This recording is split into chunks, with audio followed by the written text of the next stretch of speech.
7-0 win. In charge of keeping the Sox at bay tonight is Ryan Vogelsong. It's the third start for Vogelsong since coming off the DL, first ever against Boston. Next.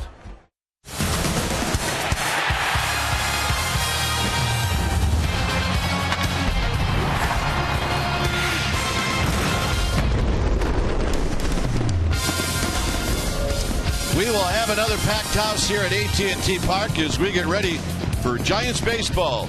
It's the Red Sox and Giants in Game 2 of this 3-game series. Hi again, everybody. I'm Dwayne Kuiper. Alongside me is Mike Krukow.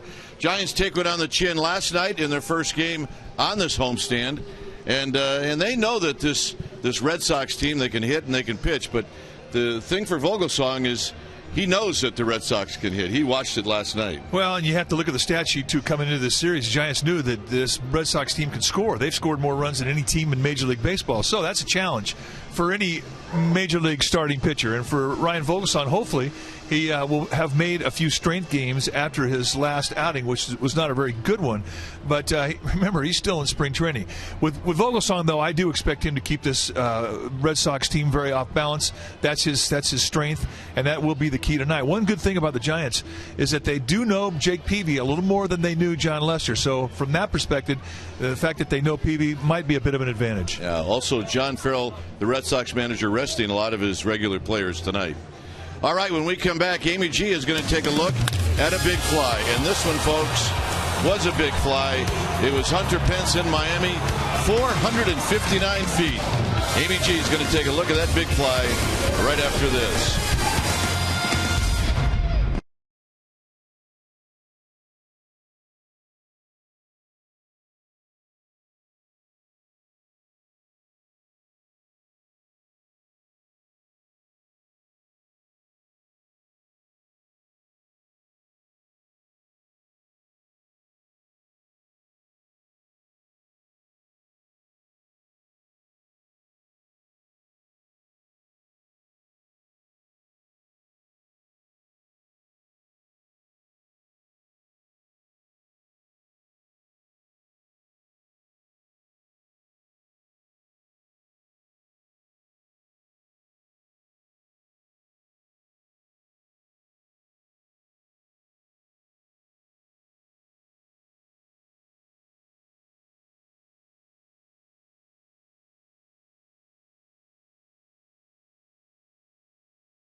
some runs tonight as they try and redeem themselves from a shutout loss last night. Game 2 versus Boston set to start shortly. Welcome back to AT&T Park. I'm Amy Gutierrez. And your San Francisco Giants, they are not known for hitting the long ball often, but when they do go deep, it is often memorable, like Sunday when Hunter Pence hit a 459-foot blast in Miami. It was over the home run sculpture in left center field, and it's worth taking another look. That's why it's our AT&T U-verse Rewind. Dwayne Kuiper with the call. Smoked into left center field. This baby is way back. Out of here. Whoa. My word, that shot right by everything. That was just a monster, and it was Pence's first home run since he went deep on the night of Tim Lincecum's no-hitter, July 13th, back in San Diego. And hey, Hunter Pence is in the lineup again tonight, like he has been every night. All right, Ryan Vogelsong squaring off against Jake Peavy. Kruk and Kuiper are going to have first pitch in lineups. But first, we're going to head out to Willie Mays Plaza. It is Say Hey Tuesday, and our fellas are standing by with an update right after these messages.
San Francisco Giants.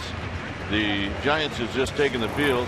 Our game time weather is presented by the Santa Cruz Beach Boardwalk. Get to the beach. The admission-free boardwalk is now open daily. 61 degrees here at the yard. You see the humidity is high, and it is a clear night with winds at 11 miles per hour. So Ryan Vogelsong coming out to make his 12th start. Here's the Red Sox starting lineup, and it's brought to you by Coors Light. So it's Ellsbury, Victorino, and then Dustin Pedroia. And his numbers against the other league are pretty good. Karp will be the cleanup hitter. Then it's Middlebrooks, Nava, and the rookie Bogarts. David Ross will do the catching. He'll at 8th. And Jake Peavy is on the hill. For the Giants tonight, the starting pitcher will be Ryan Vogelsong, making start number 11. Trying to work his way back off the disabled list. You see his record 2-4 with a 6.75 ERA. When he's right, you're going to see a fastball around 90 with two types of movement. He'll two-and-four seam the fastball, and he will use it a lot to both sides of the plate. You won't see him make many mistakes over the middle of the plate. He will wear the corners out. He has a curveball, a slider, a cutter, and a changeup. Likes to work at quick pace. Against the Red Sox, no record. He has had one appearance against them. That came in relief. His record in interleague, 4-4 with a 4.26 ERA.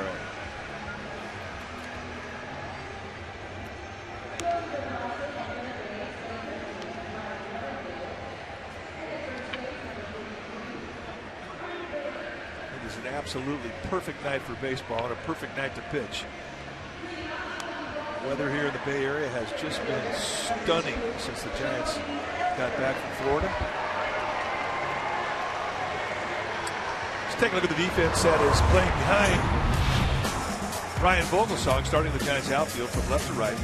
It'll be Kieschnick, Blanco, and Pence. Crawford and Arias will be on the left side of the infield tonight. Scudero and Bell on the right side, and Buster Posey will be in the squad, putting down the signs.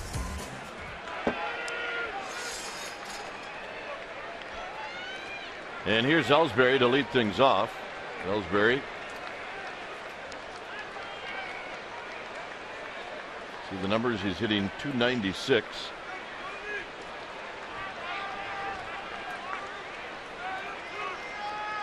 And the first pitch of the ball game is down low. So we get started right on time. Ellsbury last night went 1 for 4 with a couple of strikeouts. And he bounces this one into right field for a base hit. So Ellsbury slams one past Belt, and that's how this game gets started. And the hitter will be Shane Victorino.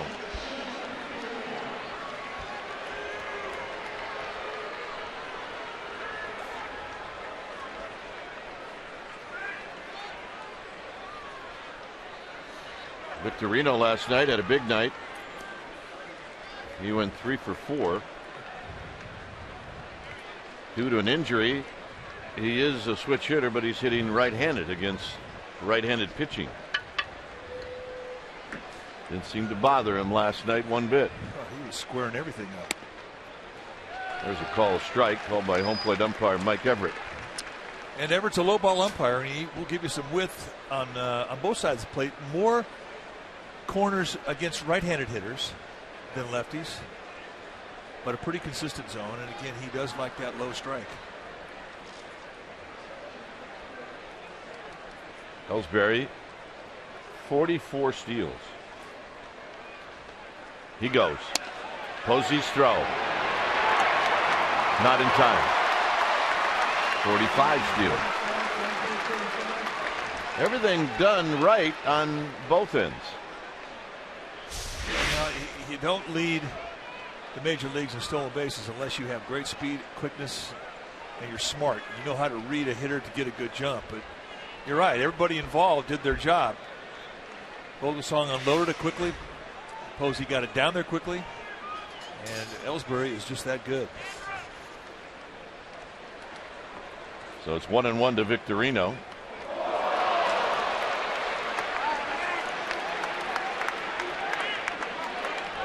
And that's a curveball. So the table setters for the Red Sox have done their job. You can see the curve. And he was so far behind where he needs to be with that release point. That was a cast. So here's Dustin Pedroia. Pedroia had a triple in his last at bat in the game last night. Overall hitting .290, 8 home runs, 69 driven in. And that pitch is wide, and it's 1 ball and no strikes. So Ellsbury at second, Victorino is at first. And Vogelsong immediately into the stretch.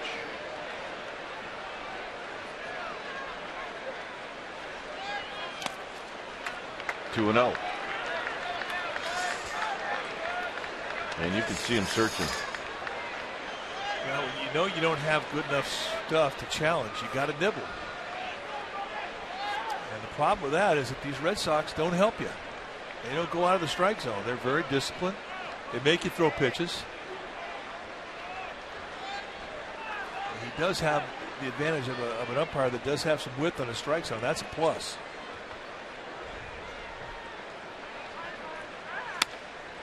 And he pours in a strike to make it 2-1.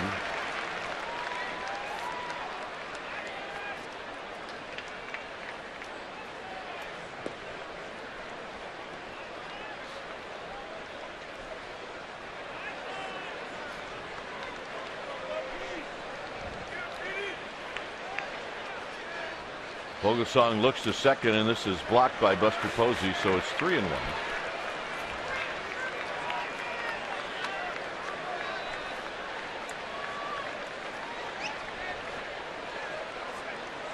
David Ortiz leads this team in RBIs with 78. Pedroia and Napoli with 69. And now Vogelsong has to come in, otherwise he loads the bases with a walk. And right here you need to get a little bit lucky. Pedroia hit you 2 double plays last night. Guys would love it if he would do it again right now.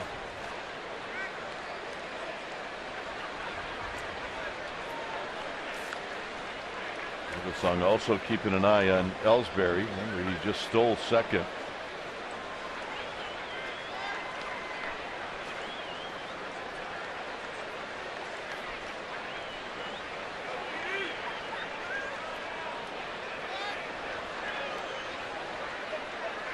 And the 3-1 is hit up the middle.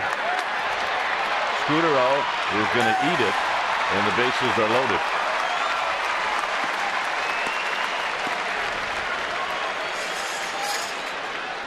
So not much anybody could do on that once it got by Vogelsong. Well, last night those ground balls found the middle infielder, and they were easy double plays. Here it just gets hit away from the defense. Nice play from Scudero to keep it from going into the outfield, and you can see it on our Exmo, brought to you by your local Toyota dealer. I mean, nice defensive work just to catch the ball, but you're so off balance by the way you receive it. Too much speed from Pedroia, you don't have a play.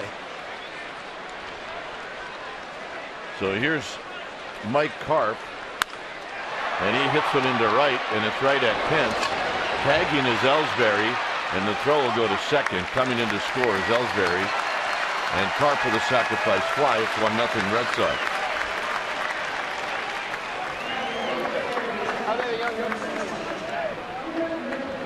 So here's Middlebrooks.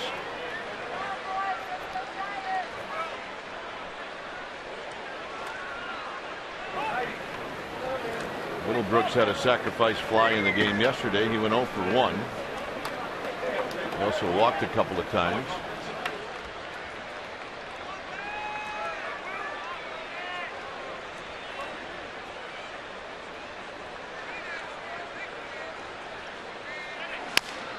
And that's bounced foul. And it's 0-1. So Vogelsong gets out in front of Middlebrooks. Not hitting for much of an average, but you can see in his last 9 games he's been very good. 10 home runs, 30 driven in. Up and down this lineup, every Red Sox hitter has got the ability to hit one out. This is hit on the ground, and Scudero is going to go a long way, and everybody's safe.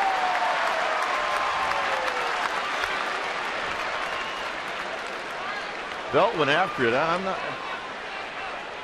think Scudero, even after he knocked it down, you could see that Belt was scurrying to get back, and he may have been a little leery on throwing the baseball after he picked it up. Well, they were playing Belt so far off the line, covering up that hole. You can see that his first instinct is, well, I have that range to get that ball. Then he realizes, wait, I got to get back. That's the second baseman's ball. It's just a play that develops when you move that far out of what your normal position would be. So 2 bad breaks for Vogelsong. He's getting ground balls. They're just finding holes. Mike, I don't know if Scudero even had leather on this. He did not. It got under his glove and it hit his foot. That's how it didn't go in the outfield. So a bad break, but yet there was a good one there. That would have cost him a run. So here's Daniel Nava. Nava went 3 for 4. Here he fouls it back, and it's 0-1.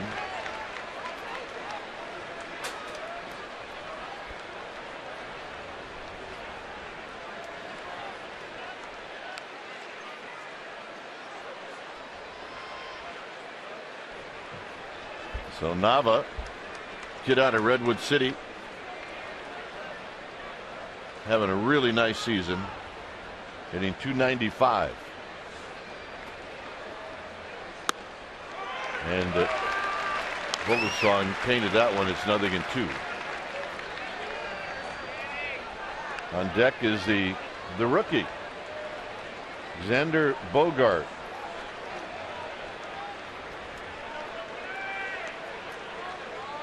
But first, Vogelsong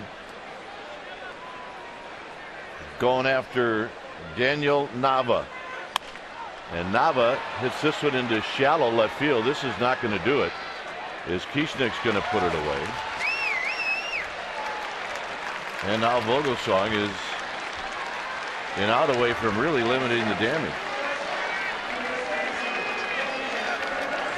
So here's Bogarts.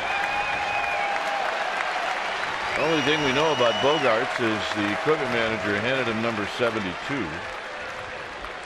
We also know that he is one of the, if not the top prospect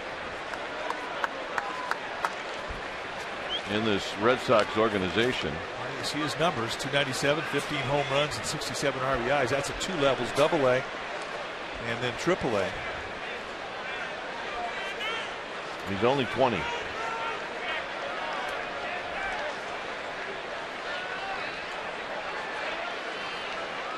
Big guy, 6'3", 190. And a breaking ball for a strike. So the Red Sox like to describe Bogarts as Hanley Ramirez not filled out. Remember, Hanley Ramirez started out in this organization. Xander Bogarts from Aruba. To Scudero. And Vogelsong does indeed limit the damage. Giants are coming up.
Brought to you by Coors Light.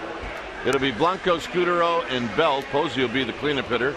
Pence in interleague, good, very good. Followed by Crawford, Kieschnick, and Arias. A late scratch for Pablo Sandoval and Vogelsong on the hill.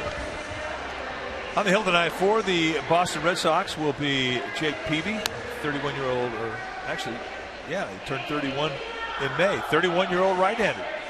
And for Peavy, take a look at what he has done combined his years with the White Sox and the Red Sox. 9-5 with a 4.41 ERA. He's a control pitcher. Doesn't throw quite as hard as what you might remember him throwing when he was with the Padres. Now he's right around 90 with his 2 and 4 seam. Still lots of sink. He'll throw a lot of ground balls. Curveball, slider, changeup. He'll throw anything at any time. And he's a great reader of hitter swings. He really absolutely knows what he's doing out there. And he doesn't have to have great stuff to beat you. Peavy, an 11-year veteran at the big league level. So Blanco takes the first pitch high.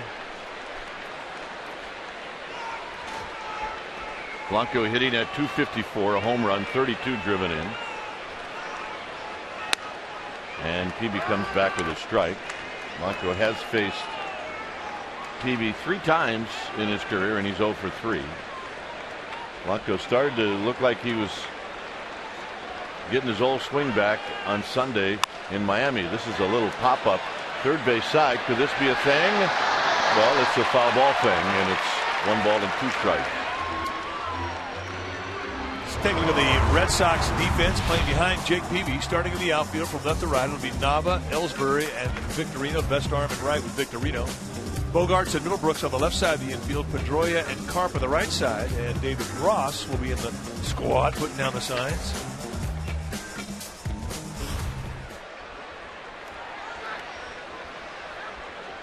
So it's 1 and 2.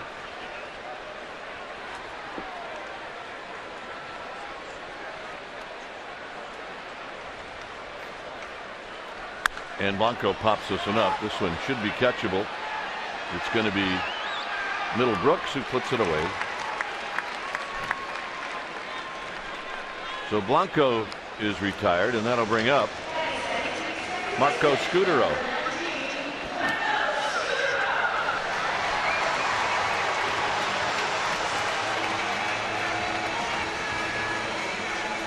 Scudero at 300, a couple of home runs, 23 driven in. He took an 0 for 4 in the game last night. And here he looks at a strike.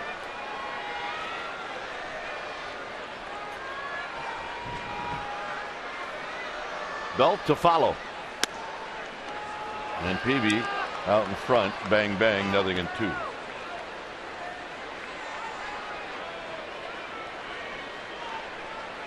Now, Peavy can paint the corners. He's always had great stuff.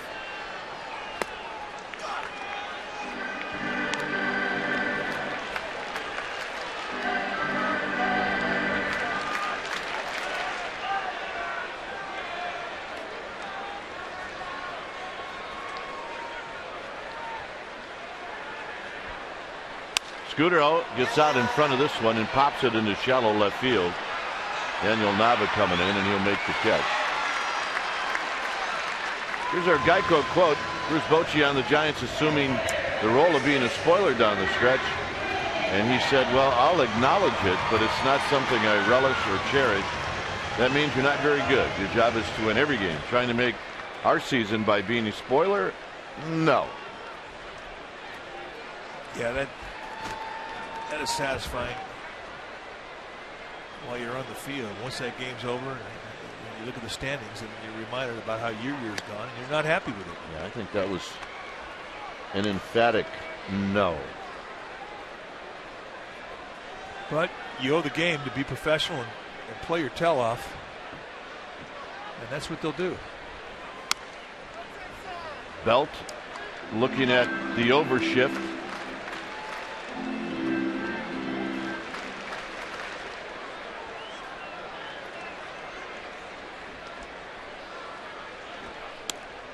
And it's 2-0. Belt at 271, 15 home runs, 50 driven in.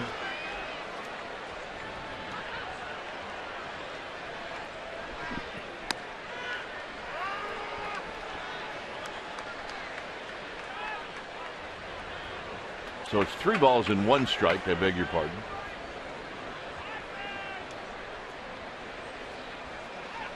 And Belt skies this one out into right center field. And Victorino will put it away. So a 1-2-3 inning for Jake Peavy. We'll head to inning number 2.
Is brought to you by the Solar Company.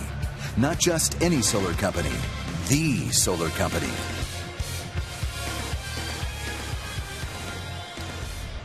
Well, fans, go to sfgiants.com/Levi's to enter the Levi's Landing Splash Hit Challenge. Each time a Giants player hits a splash hit into McCovey Cove, a grand prize winner will be chosen to receive a $501 shopping spree, and 20 other winners will receive a $50 Levi's gift card.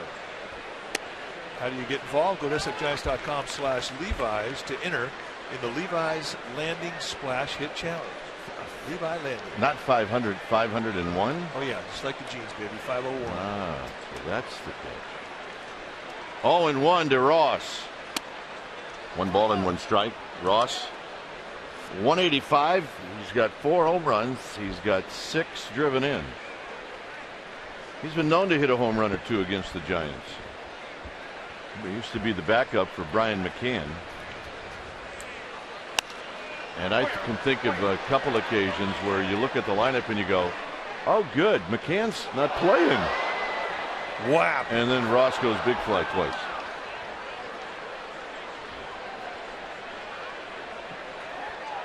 Well, Bruce Bochy had him in 2005 in San Diego, and there was really a nice reunion yesterday behind the batting cage between Ross and Bochy. And David Ross said, hey, how do you like the gray in my beard?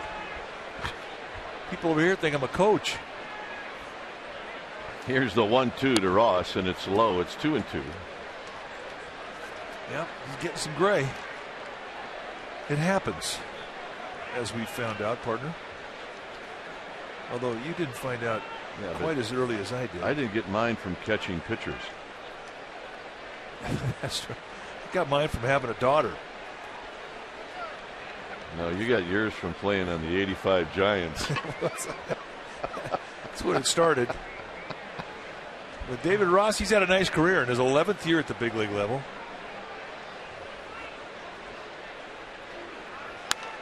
Out of play.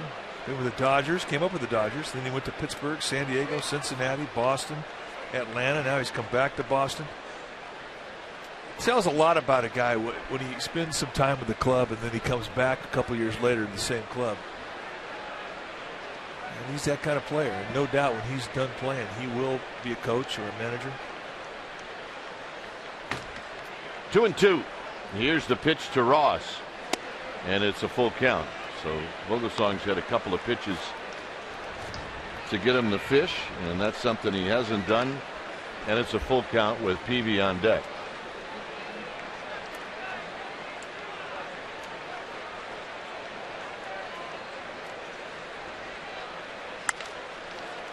Arias gets a tricky hop at the end, and he will throw out Ross. And let's check in with Amy G. Amy. All right, Dwayne and Mike, let's catch up fans on roster moves made by the Giants today. Chad Godin placed on the disabled list with carpal tunnel. Giants designated Jeff Francoeur for assignment. They recalled pitchers Mike Kickham and Gene Machi from AAA, and Barry Zito will get the start tomorrow in the series finale against the Red Sox. Gentlemen. All right. Here's Peavy, who's 0 for 6 on the year. And he hits one right back to Vogelsong. And that'll help the pitch count. Yes, it will. One pitch out. Take all those you can get. So Jacob Ellsbury going to take a little time because this inning is going rather quickly to give his pitcher Peavy a break and a breather. Not that he really needs one. Need those breathers in St. Louis when it's 115 degrees out there in the field. That's a fact.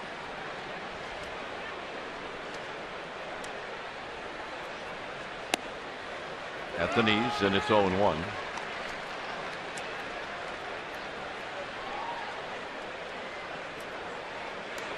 The gap for Ellsbury is in right center field. Clearly they think they're going to see Ellsbury hit the ball left center. Pitch him away, play him away. Perfect location with that little backdoor curveball. So Vogelsong starting to find a little bit of a rhythm. Starting to throw with a little more ease.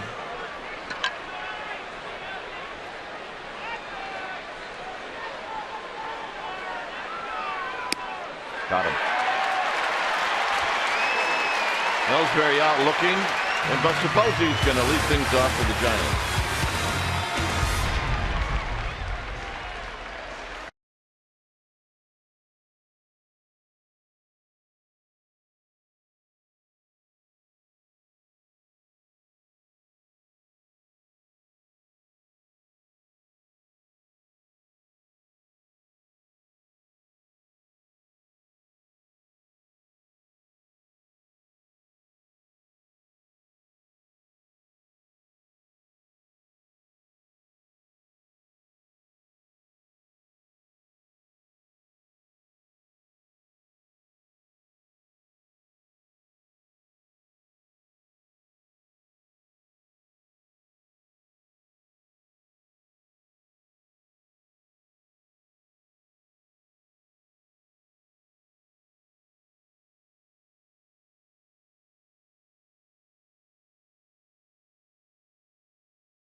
Is brought to you by Eric's Deli Cafe, celebrating 40 years of bringing it to the plate. Stop by Eric's and enter to win 40 years of free sandwiches with character. A 1-0 lead as Buster Posey stands in.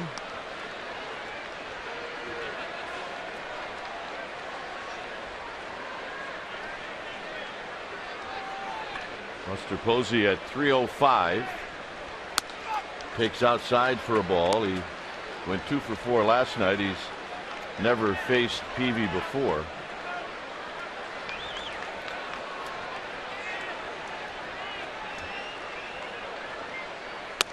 And Peavy hits the outside corner. Get a lot of movement that'll come back into the strike zone. When he starts it away from a righty into a lefty, I don't think Peavy's never had a problem with, and that's putting movement on a pitch. A slider right there off the plate away, and that's a pitcher's pitch. Posey not too happy about that one.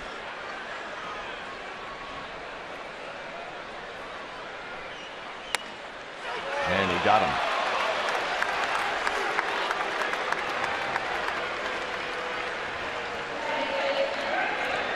Well, log on to csnbayarea.com and click on Giants In-Game Live presented by Eric's Deli Cafe. Enhance the in-game experience on your computer, smartphone, or tablet. Follow the action on the diamond like never before with in-depth stats up to the second box scores and join the social buzz with other fans.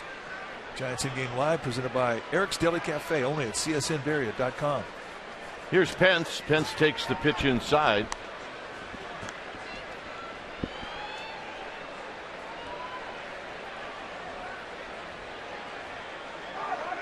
Pence hitting at 282. He takes that pitch wide. So Peavy now, both to Posey and Pence, is fallen behind.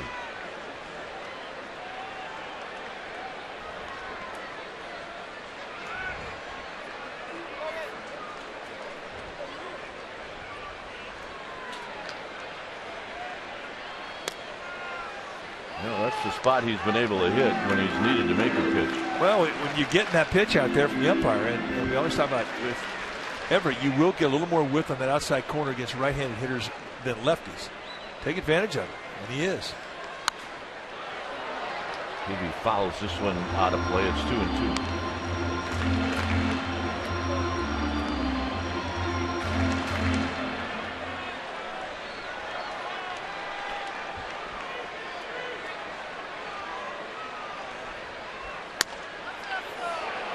Just missed, and he wanted it. And he is not even thinking about going on the inside corner. It's just backdoor that outside corner with a sinker, or cutting it with a slider to pound that outside location.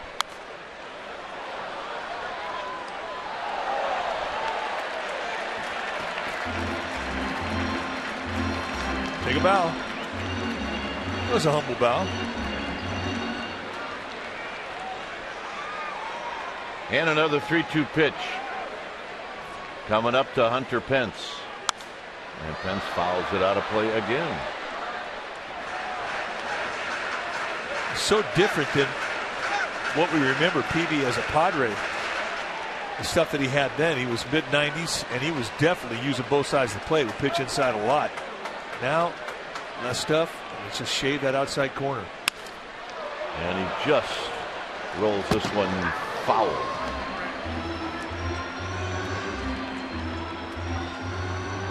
And that is really what will make you adjust your game as a pitcher, is Mother Nature. As your stuff starts to erode, you have to be a little better with your command. Well, Pence takes the walk. He didn't take many. Pence usually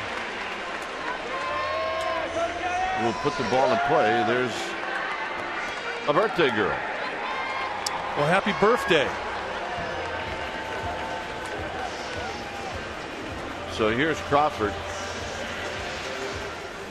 Crawford hitting in the spot that Sandoval was originally in,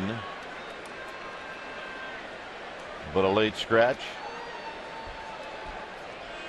Kieschnick to follow. And Crawford lifts this one out to shallow left field for Nava.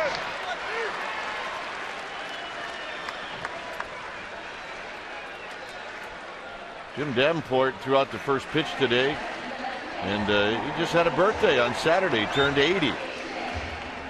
So Davy, a lot like the old ball players, tried to throw it overhand and said, okay. It does not work. He got every last throw out of that thing, though. How many years of batting practice did he throw? He did. He had the best cutter in batting practice I ever saw.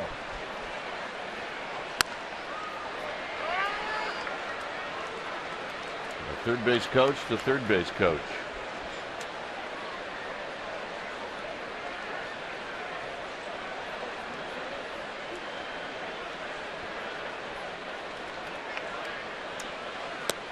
I'll tell you why Dabby was a bad coach. A bad coach. Nobody wanted to take his fungos. He hit him too hard. Nobody wanted to take BP off of him because he had that cutter. But other than that, he was fantastic. Yeah, he was one of my all-time favorites. And you didn't want to play him in golf because you would lose. 1-2 to Kieschnick. It's always interesting watching a veteran, and Peavy is a veteran, go after young hitters.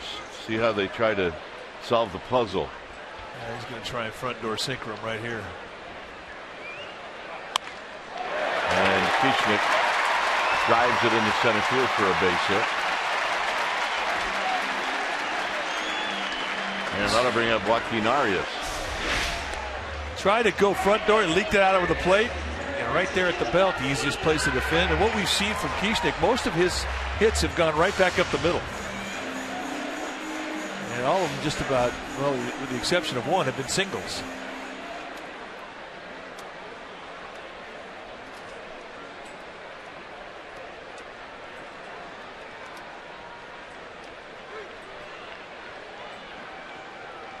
So Ross out in front running through some signs.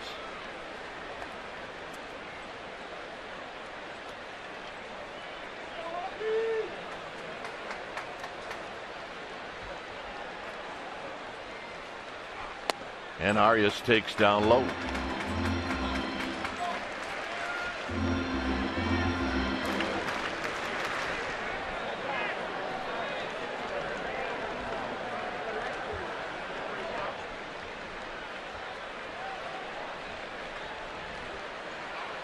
Up the middle, under the glove of Peavy, but Pedroia's there, and he will throw out Arias, and that'll end the inning. So happy birthday, Jim Davenport. You are not an old goat. Well, kind of.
Baseball is, we've got yet another example. Dennis Eckersley Now a broadcaster for the Red Sox on NESN was Duane Kuiper's teammate back in 1972. They played for the Reno Silver Sox. Duane, I had a chance to talk to Dennis about you. He said you were like an older brother. You took care of him. You were a godsend. He also said at 22 years old, you kind of acted like you were 40. So how old does that make you now? That's from Dennis, not from me. Duane? Well, thanks for that roast, Amy. I appreciate it. Well, look, Eckersley was 17. Anybody older than 17 was going to be an old goat to him. And if you look at him now, he hadn't changed a lick. He looks exactly the same. The black and white shot was of the opening day lineup in 1976. And that's when Eck was the opening day starter in his second year. There's Dennis. Well, he still looks fantastic, in great shape. And he represents the Hall of Fame beautifully. And he is truly a Hall of Famer. Starter, closer, great career. 24 years in the major league. That's the 76 starting lineup. Duane Kuiper there.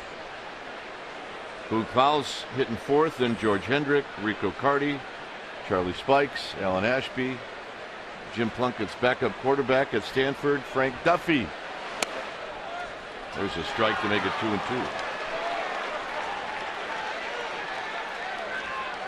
So, in some ways, it seems like it was just yesterday, and then others, it seems like it was a long time And now, ago. what color were those unis? They were all red. Red. Red, baby. 2 balls, 2 strikes to Shane Victorino. And Vogelsong wanted to go in there again to see if just maybe Mike Everett would give it to him. Well, I think Everett thought about it. Everett's not afraid to ring you up either. I think he enjoys it. Hit deep down the left field line and gone. Victorino, his 8th of the year, and it's 2-0. What is he wasting his time hitting left-handed for?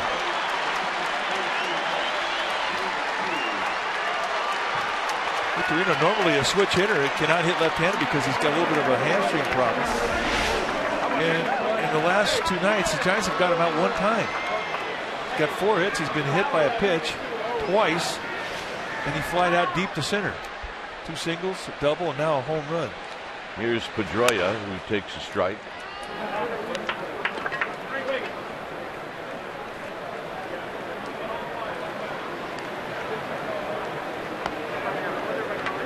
Pedroia had an infield hit in the first inning. And this pitch is down low. It's 1 ball and 1 strike.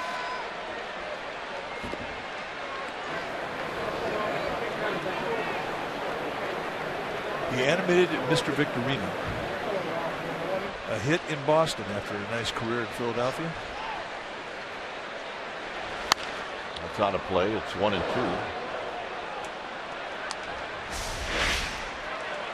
And from our splash cam, you can see the fly of the ball. It had room to spare. Yeah, there's a rescue squad over that wall, and that's what it hit. It hit the top of that.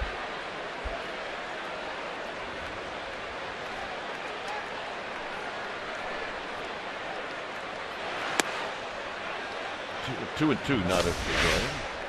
There's the ambulance.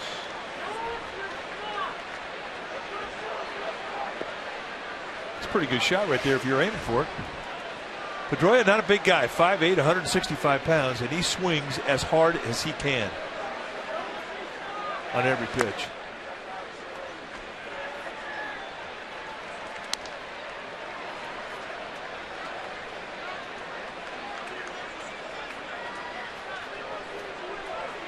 Three balls and 2 strikes.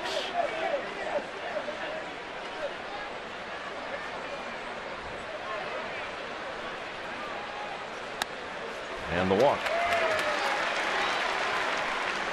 Time now for McDonald's True Stories of this date in Giants history. We go back to May 30th, 1977. That's when Dennis Eckersley tossed his only career no-hitter as a Cleveland Indian as he defeated the California Angels 1-0. The Indians' second baseman, my partner Smoothie, Dwayne Kuiper, scored the game's only run in the first inning when he tripled and scored on a sac bunt. Ray Fosse was ex-catcher that day, and Eck would have been the first perfect game except for a first inning walk to Tony Salida, Angels' first baseman. And that was the only runner for the Angels. So he was dealing that day. He was dealing. What was more nerve-wracking, his no-hitter or Lynn Barker's perfect game? Barker's perfect game. The great thing about that game is his start prior, he'd given up a hit in the first inning, and then he didn't give up any hits after that. So he throws a no-hitter, right?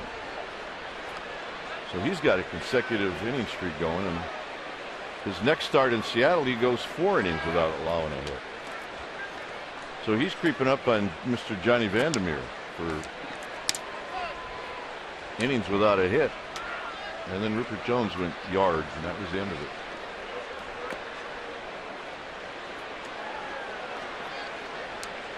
Oh, and 1 to Mike Karp.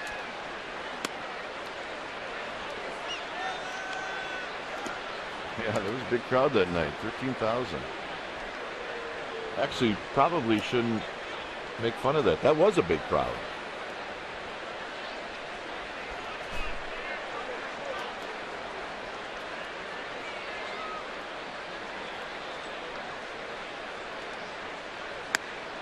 Nope, he's not going to give him that pitch. It's 2-1. This is again, this part of the lineup, they just have such good eyes, and they don't chase. They make you get in that strike zone.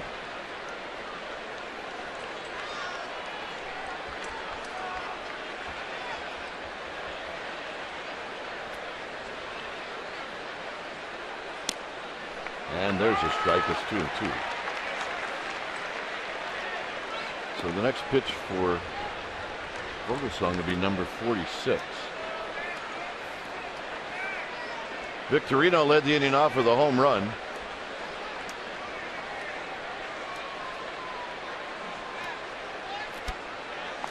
Pedroia, he's got 16 steals, but he may be wanting to give Karp an opportunity to take advantage of that hole between Belt and Scudero.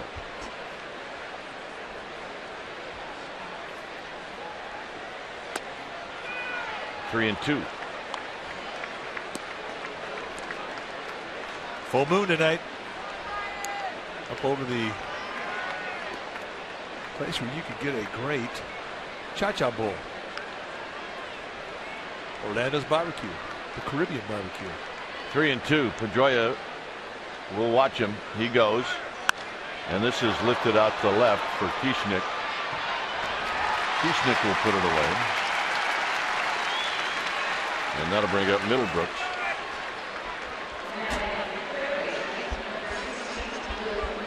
Will Middlebrooks hit a ball to the left of Scudero. Scudero knocked it down. He was credited with an infield hit.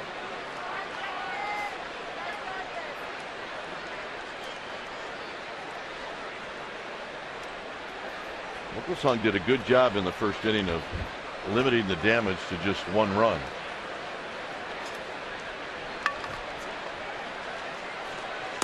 And a big curveball to open up the at bat, and that's a called strike. Yep, it's your nachos. It's a pretty good nacho station right there. Yeah, that looks good.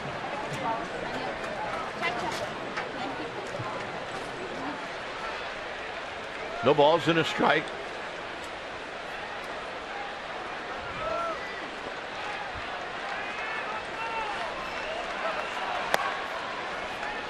Drop a changeup below the zone. No takers. A little short on stuff right now, so he has to really rely on location. And the more the aggressive the hitter is, it really will favor Vogelsong. It gets in on the hands of Middlebrooks, and Belt will put it away. And here's Daniel Nava. Tri-tip sandwich.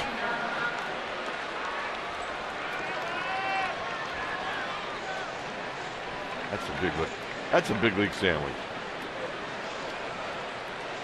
Yeah, pickles. Oh man.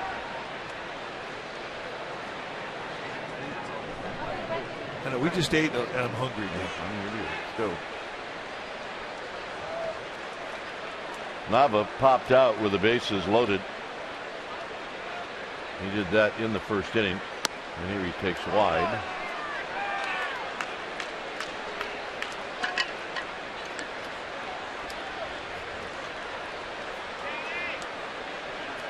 .382 on base percentage, and that's the number that jumps off his stat sheet. And he's got a good solid year in every category, but the guy gets on base. Pedroia slipped. He was about to go, and there's a called strike.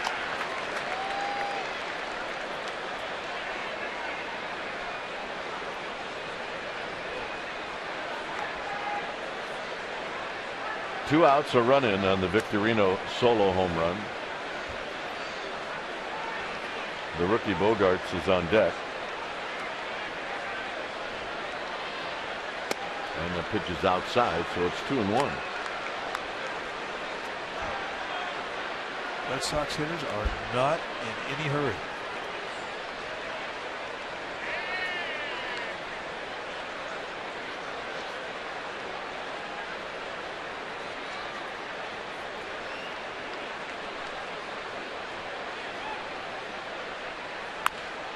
And that's a souvenir straight back. It's 2-2.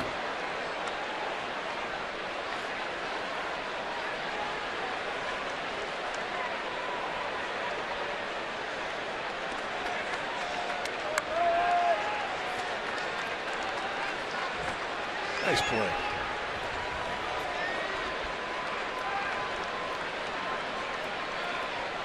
Two and two. And this is down the right field line, and Nava keeps it fair. Pence has to dig it out, and they're going to hold Pedroia. Yeah, that's an impressive at bat from Nava, because that ball was cutting off the plate in, and he raked that thing down the right field line. You would expect from that location, the guy hitting the ball, that it's going to hook. It does not. It stays right down the line, and that means he stayed inside it. So the Giants catch a bit of a break, and that they did hold up Pedroia. Brian Butterfield, the third base coach, putting up the stop sign.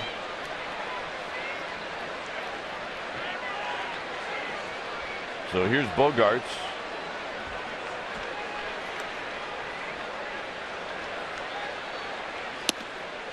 Bogarts takes a strike. He hit a ball that banged off of Vogelsong. It rolled to Scudero, and Scudero threw him out in the first.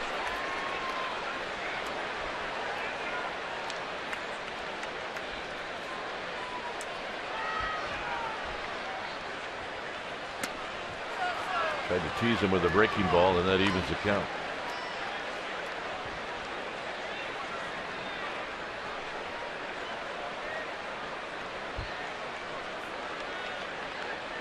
As far back in that batter's box as you could get. Put that right foot right in the back line of that box. Have at it.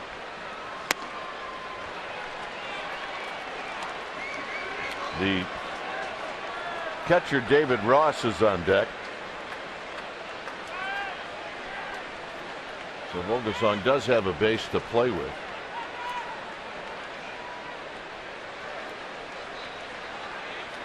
Next pitch will be number 30. He just doesn't have this belief in his stuff right now. He just feels like he has to nibble with it. Crawford will charge. And Vogelsong does indeed limit the damage. So the home run by Victorino. It'll be Vogelsong to lead things off.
BOSATSFN.com today.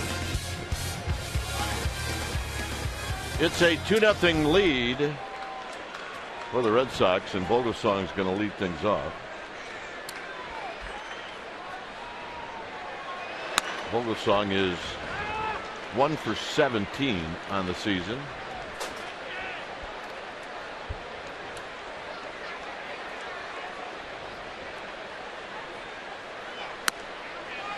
One ball and one strike. Blanco and then Scudero.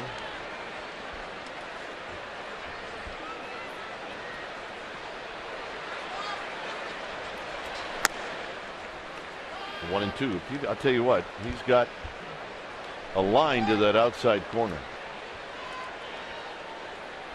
Well, he's always been a guy that can spot all of his pitches.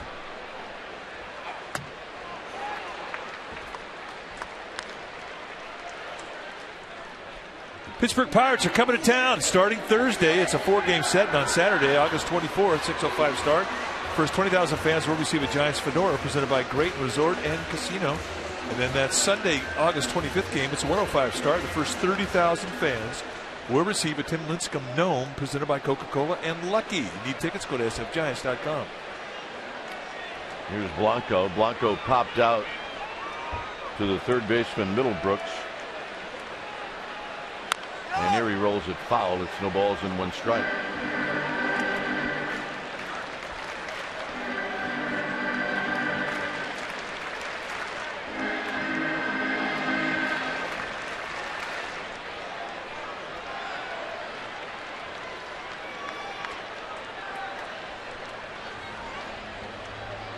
Peavy's allowed one hit. Kishnik had a base hit in the second. And a pretty good pitch for Blanco to hit, and he fouls it straight back. The Giants' last road trip, we really saw a lot of good at bats, one after another. Everybody was swinging it well, and that included Blanco. He was really hitting the ball hard consistently.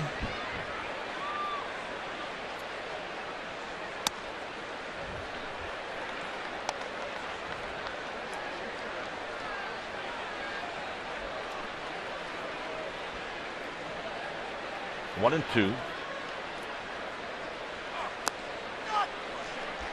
Peavy's he's not against going out there and letting off a little steam too. He makes a bad pitch like that last slider, he'll hoot and holler and yell and scream and shake his head and talk to himself. From Sims, Alabama.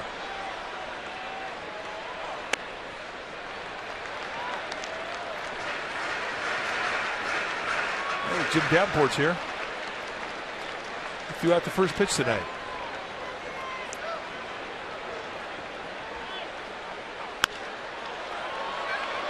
Nava will give chase, and he's going to put it away.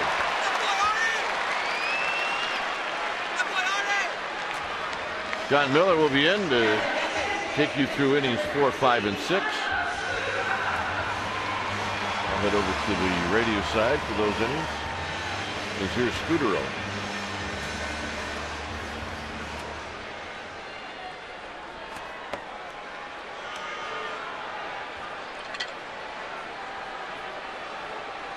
Scudero hit a fly ball to left field in the first inning. Here he takes a strike from Peavy.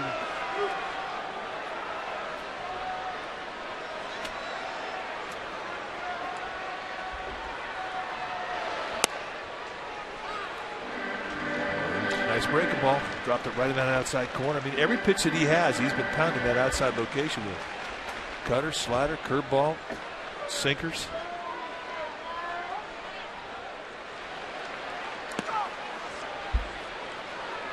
Bounces that one as it caroms off of Ross. It's 1 and 2.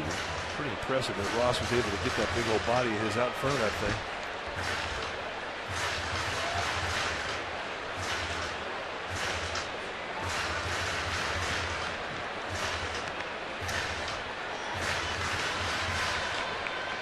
Scudero trying to get on for Belt. And that's lined right at Karp, and that'll end the inning. So John Miller will be in. I'll see you back here in the 7th. It's 2-0 Red Sox.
Brought to you by Cache Creek Casino Resort. Cache Creek's endless summers. Waves of cash every day. Visit CacheCreek.com for details. 2-0 Boston. We're going to the top of the fourth inning. Joining us now in the booth, John Miller. Welcome, Big Kahuna. And the Red Sox coming up with David Ross, the 8th place hitter, just off the disabled list in time for yesterday's game. 1 ball and no strikes. Pitch number 60 thrown by Vogelsong. He's had to nibble tonight. He hasn't had great stuff, but he has had pretty good command. And he really has managed to pitch out of a couple of big-time jams where the inning could have gone weird. So he's minimized what could have been a rough couple of innings. Off the end of the bat and right to Blanco.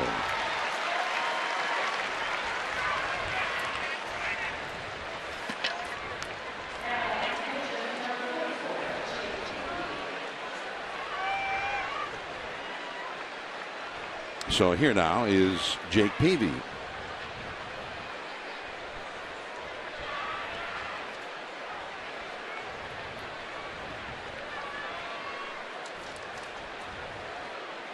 Peavy had a comebacker his first time. It's a pretty good hitting pitcher.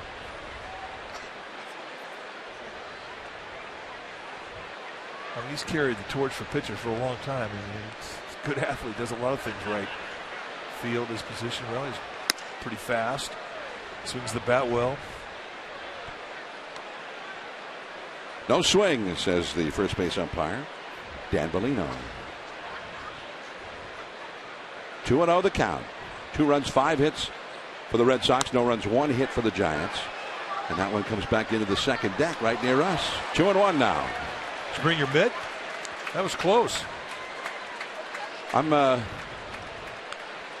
giving way on every foul to you. All right. Go for it. Gotcha.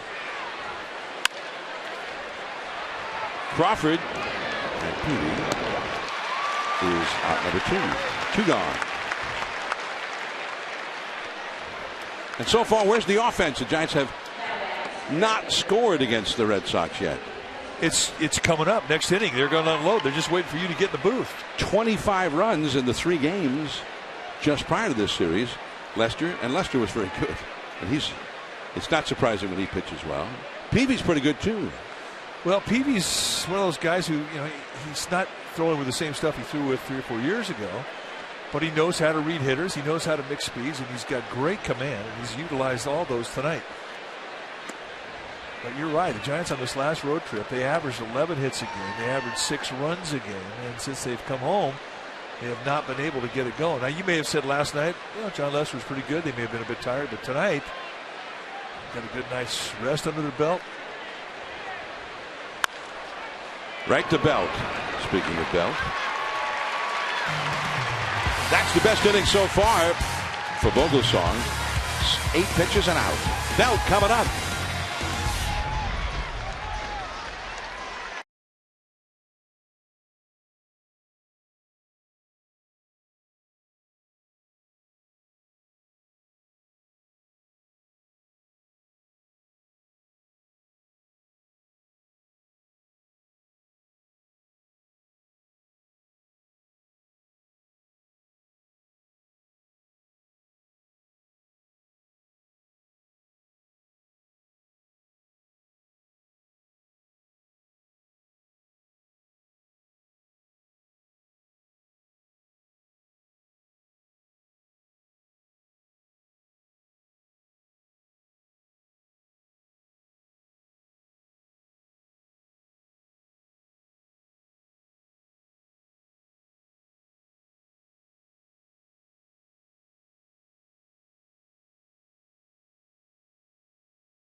and may not be reproduced or retransmitted in any form, and the accounts and descriptions of this game may not be disseminated without the express written consent of San Francisco Baseball Associates, LLC. All right, time now for tonight's AT&T trivia question. And if you think you know your answer, tweet it to CSN Giants. The question tonight, name the 4 pitchers who have the lowest World Series ERA in a minimum of 3 starts. So usually there's some sort of a tie-in, right? Yes. To the game that's being played. Belt out into the big part of the yard. Still going back into the 8th archway. And he's going to go for 3. A wild throw in for Victorino. And a diving grab by Bogarts. Or Belt might still be running. A triple for Brandon Belt. And that one just stunned Victorino, who he just kind of stood and watched it first, almost as if thinking that ball's gone. Well, yeah, that ball's gone or it's going to hit the wall. It never really did hit the wall, right at the base of the wall. And when you see where this thing lands and where Victorino is, you think, well, maybe he might have a chance to catch that thing. But he just expected more than what he got. I mean, as it was a bomb. It's a home run any place else in the country. So, but Bell will have to stand up at third and be happy with the triple. Ball 1 to Buster Posey. The infield backed up, normal depth. The Giants trailing 2-0. That was the Giants' second hit of the night. For Belt, his 4th triple this year. Dropping down a little bit there. Peavy a little bit low again. 2-0.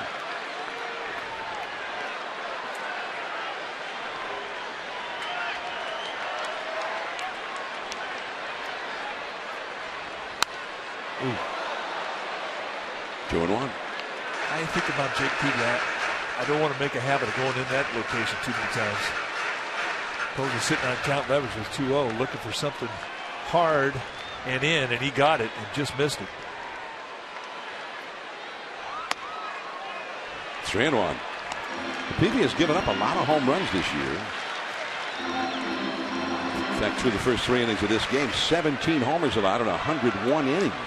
That's 1 homer every 6 innings pitched. Yeah, that's too many. You want to average about. I mean, you don't want to give up any, but if you're going to give them up, if you average 1 every 10 innings, you're doing pretty good. 1 every 6, that's a little too many.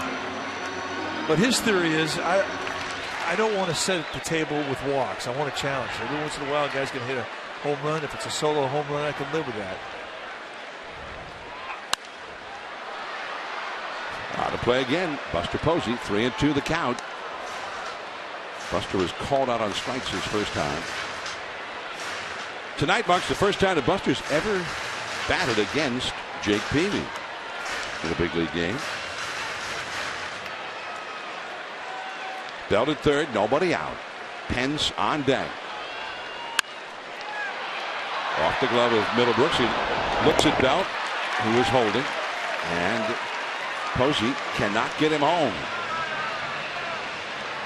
Now you will never see a guy break on contact with nobody out on that play. Now you might see Belt, if given the situation it repeats itself and Middlebrooks gets another ground ball here, you might see him go on contact.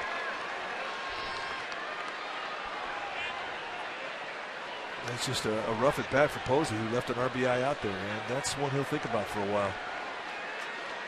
Hunter Pence, who walked his first time. That ball well up and fouled straight back to the screen. We've seen Pence hit some high pitches pretty well this year. It's two big home runs. The ones one he hit in Arizona, one he hit in Miami the last road trip, the bombs have both been on pitches way up. Called strike two. Down right now. Peavy's pitching for that strikeout. Runner at third, less than 2 outs. With the slider right at the base of the strike zone. Nice job by David Ross to stick that location. And he dropped down from the side, off the outside. Ross has always had a good set of hands, and you really can see his hand strength at the base of the strike zone. He doesn't pancake any pitch. He sticks that location, catches it, gives an umpire a good look at it. He's gotten Peavy about a half dozen strikes right below the strike zone tonight. That one just got by him, and Belt comes down the line a little bit from third, but that was just not far enough away for him to try to score. 2-2.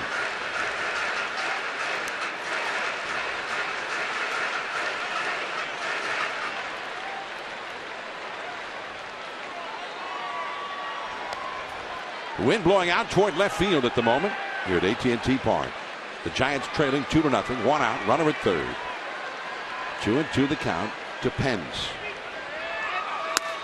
And he chased for the strikeout. Pitching for the strikeout, and he got it. Did Jake Peavy. So Pence taking the same walk back to the dugout that Posey took. Runner at third, less than 2 outs, you can't get him in, especially when they're relaxing that middle of the infield. Any ground ball up the middle, and you're going to score Belt easily. So now it's up to Crawford to pick him up. Crawford popped out to shallow left his first time. 0 for 1.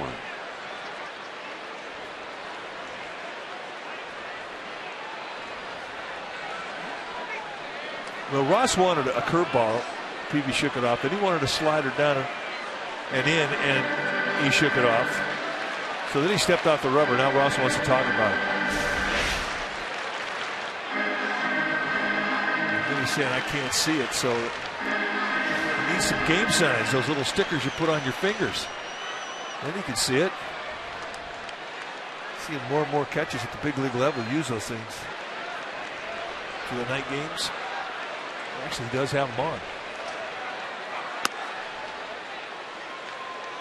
1 ball and no strikes. I think those game signs, stickers on the fingers, I mean, that's a great idea. It really is. But they're not bright enough for Peavy, apparently. Well, they should have put the yellow ones on, or the orange ones. Orange would be cool. I think that'd be kind of cool. 2-0 the count.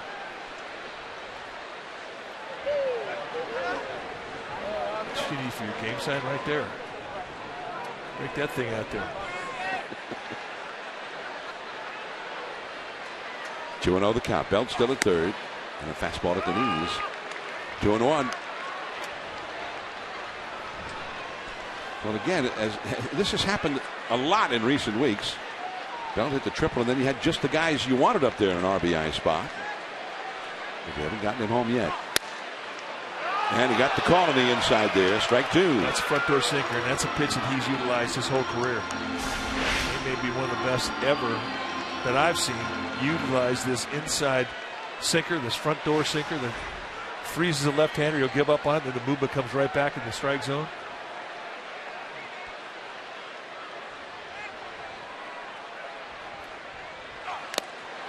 And the inning is over. So a 410-foot triple to start the inning, and the Giants still come up empty.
Heffernan Insurance Brokers.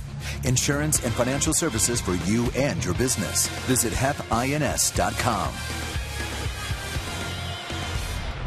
Inning number 5, the Red Sox lead the Giants 2-0. And Victorino, who homered his last time, leads off. And a curveball from Vogelsong for a strike. Pedroia and Karp will follow the 2, 3, 4 spots in the Boston batting order coming up here. Victorino has been hit by a pitch, and then he hit that home run down the left field line. And Arias throws him out. Yeah, nice play by Xander Bogaerts. Kind of a wild throw here, but watch Bogaerts come over. Now, if that ball gets by Bogaerts, it might be that Bell has a chance to go another 90 feet. Yeah, Bogaerts makes the diving stab of it. You saw the third baseman was on the bag, which didn't seem like any kind of a big deal at the time because the Giants had their big hitters coming up. Nobody out. Surely they would get him home. But looking back on it now, you kind of wonder, well, what would have happened? What was your best shot to score, as it turned out? So Bogaerts makes a play that kind of behind the scenes there that ends up being a very, very big play as Pedroia is thrown out by Crawford. 2 down. Right now we're going to ask and answer our AT&T trivia question. The question tonight: name the 4 pitchers who've had the lowest World Series ERA, minimum of 3 starts. Brewer survey said, well, Jack Billingham, Harry Bakeen, Claude Osteen, and Babe Ruth. The Babe. When the Red Sox won the World Series 1918, he was the pitching star, and he at one time and for a long time owned the all-time World Series record for consecutive scoreless innings in World Series play, a record that was broken by Whitey Ford of the Yankees. In fact, the first team to score against Ford, he'd gone around 30 innings or so in a row without allowing a World Series run. And it was the Giants in '62 who finally scored against Whitey Ford.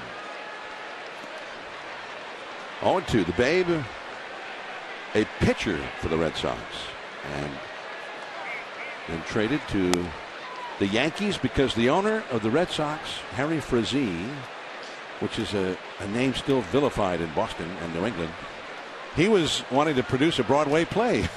He needed some money. Was it No Nanette? No Nanette. You think anytime they do a No Nanette revival, they make sure and book it in Boston? I don't think anybody would go in Boston. 2-2 the count to hit on Broadway, though. And Frazee, he probably made a fortune from it. But he got a lot of that seed money to produce it in the deal that sent the Babe to the Yankees. And then for all those years after, Yankees won every one of their World Series titles after that trade was made, and the Red Sox never won one for 86 years. 3-2. And that is another strong inning for Vogelsong after an 8-pitch fourth inning, a 10-pitch fifth inning.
The series, Felix Dubrand will go, young lefty from Venezuela, up against Barry Zito. Zito replacing Chad Godin, who was placed on the disabled list today with carpal tunnel syndrome.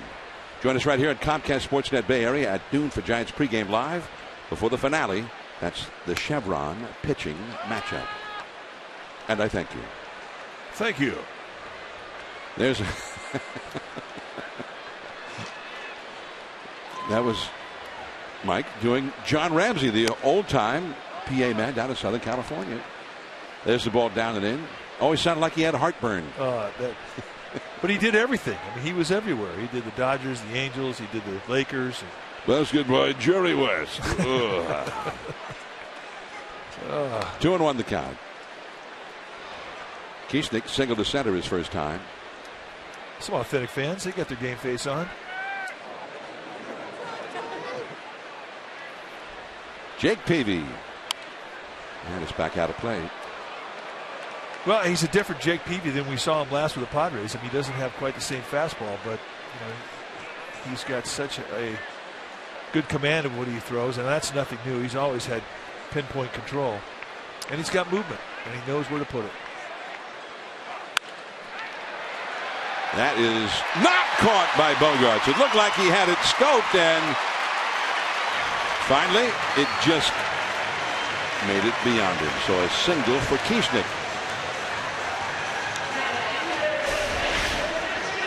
Now watch the shortstop, Bogaerts. And he kind of gets off the wrong foot, reaching back over his head, trying to make a high backhander. I mean, it would have been a spectacular play. Don't get me wrong. I think it was a base hit all the way, but I don't think he got up as high as he possibly could have.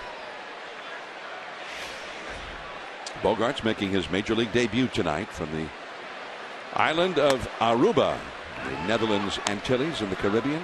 The 3 islands down there: Aruba, Bonaire, and Curacao. Good looking player. Have you been down to Aruba? Oh, of course. Bam Bam Newlands.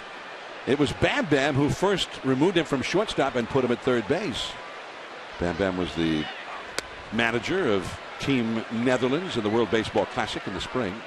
And I said, well, how could you move this guy, such a great prospect? How could you move him from short to third? He said, well, you can't play 5 guys at short every night. And he had Andrelton Simmons on that team as well.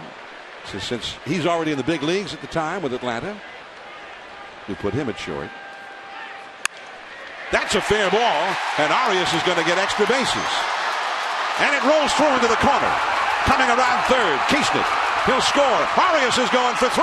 The relay. He saves. Oh. A triple for Arias, and that was a close play.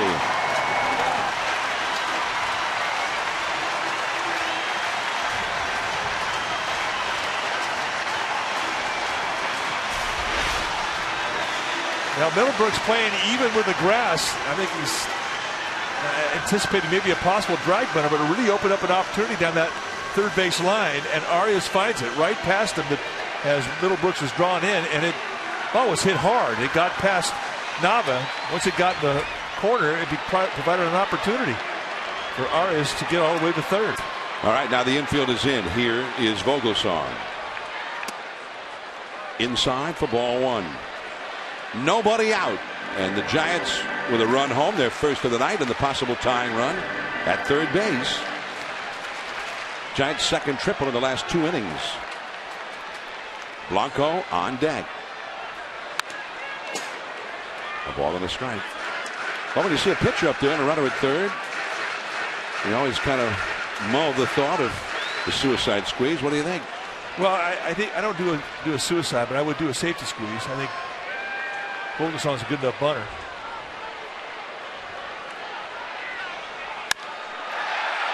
Great play by Pedroia. That saves a run. Wow. Dustin Pedroia, who's one of the best in the American League, and you saw why right there. Oh, that was a great play. I mean, one thing, when you draw that infield in so near to home plate, you are really restricting your infielder's range. And watch the quickness of Pedroia. He gets one cross step with his left foot, and then he dives to a backhand, and Arias cannot move. Now, one of the Red Sox trainers, Rick Jameson, is the head trainer. They're out to see about Jake Peavy.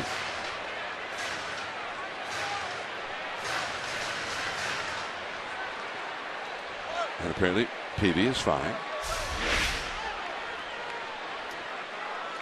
You can see again the backhand from the high splash cam. Any way you look at that play, it's spectacular. It looked like Peavy also, you could just make out as the ball shot by the mound. Peavy kind of jumping, and I don't know if he stumbled as he hit the landing spot or what. Maybe a spike caught. Here's Gregor Blanco. The infield stays in.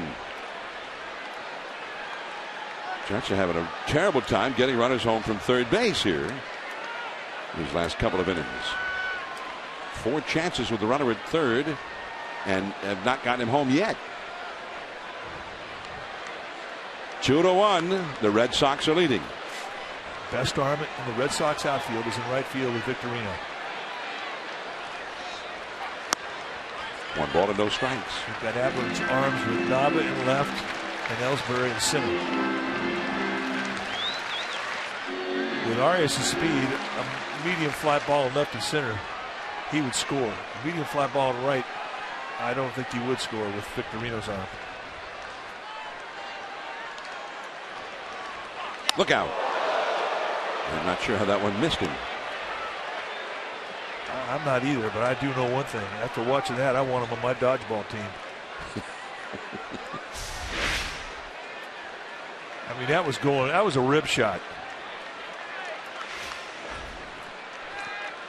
2-0 the count. Blanco has popped up to third and fouled out to the left fielder. He's trying to jam him. I think he's saying, if I'm going to throw it in, if I miss bad. And he helped him out on that changeup. And he doesn't really want to hit a ground ball. Sorry, Mike. Well, no, I mean, any contact right now, you still, even if it is on the ground, you're going to have a chance to get it through because of the drawn in infield, but it is a fly ball situation. Right to Pedroia, and he's not running. Unbelievable. So that's 5 times in the last 2 innings now that the Giants have sent a hitter up there with a runner at third, and 0 for 5 in getting him home. And 4 times where they didn't even need a hit to get him home. Well, and nothing quiets down a dugout faster than that. When you can't get a runner in from third with less than 2 outs, it just wears on everybody. And Marco Scutaro can take that blanket and lift it up over the Giants dugout.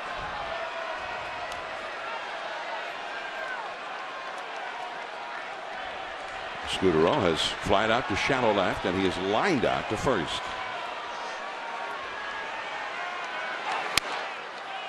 Ball 1. Scutaro's average is below 300. And I know there were days in the very early days of the season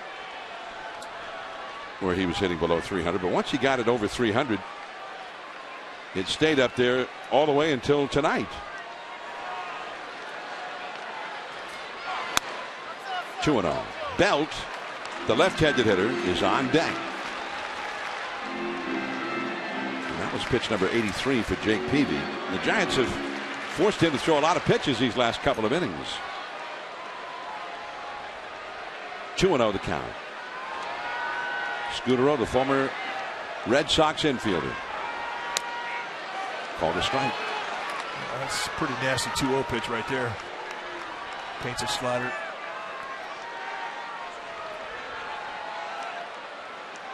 There's his pitch count. 18 pitches in the 4th, and again here in the 5th so far.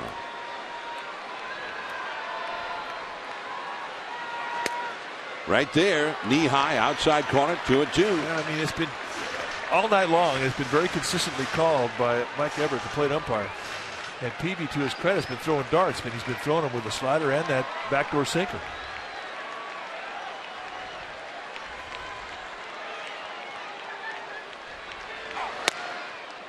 Full count.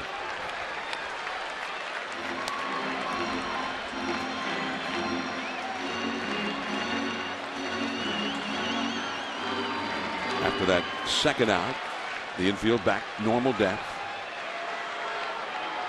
Marco Scutaro trying to knock in the tying run here. Arias at third. Charging in, Bogarts. The throw. He's out. He went in with the head first dive.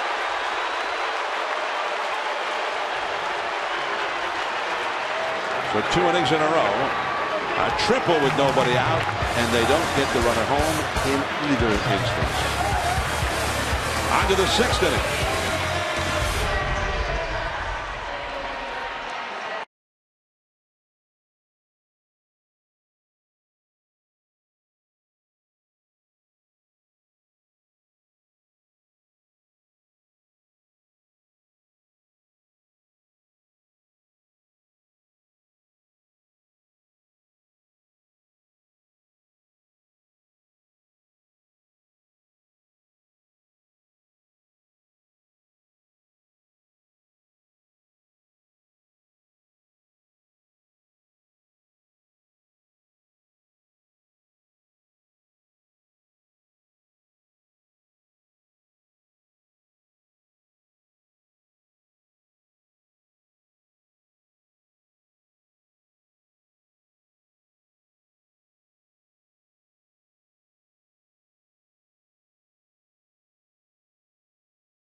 Giants home games, you can do it with Dynamic Deals page at sfgiants.com/dynamic deal.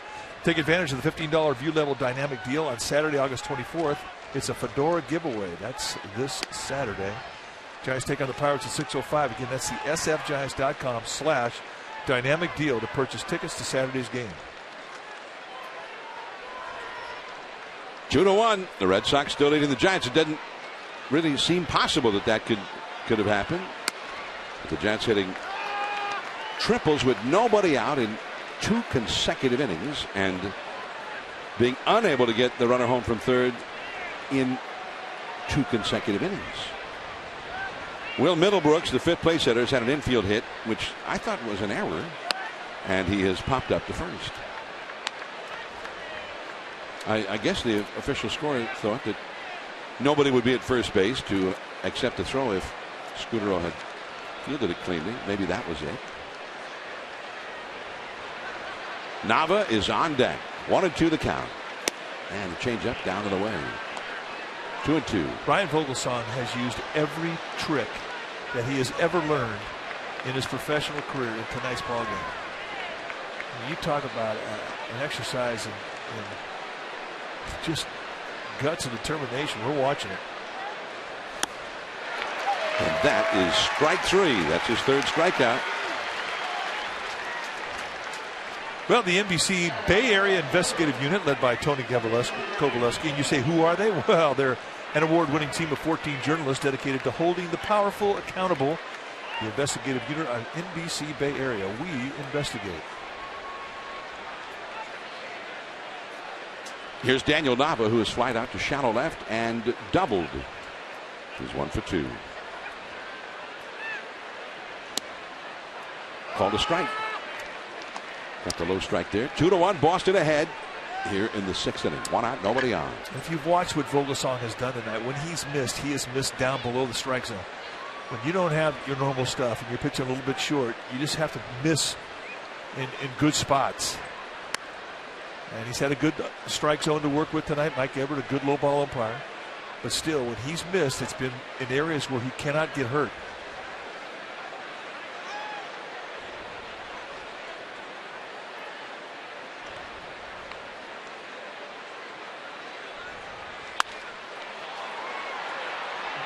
Blanco first started back, now into shallow left center. A lot of fans thought maybe Scudero was safe on this play to end the 5th inning. Oh, a nice play with Scudero out by about a foot or 2. So Bogaerts really getting tested here. This was not an easy play. Very relaxed upper body, got a nice arm, quick release, and indeed he gets him out. And Jake Peavy was digging it.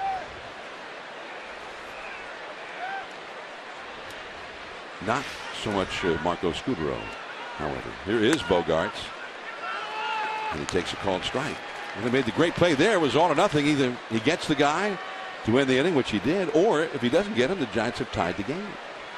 And he also made that diving grab of a kind of a wild relay throw from Victorino for the outfield. And who knows, that perhaps that saved a run too, a run that never did score in the 4th inning. 0-2 the count to him.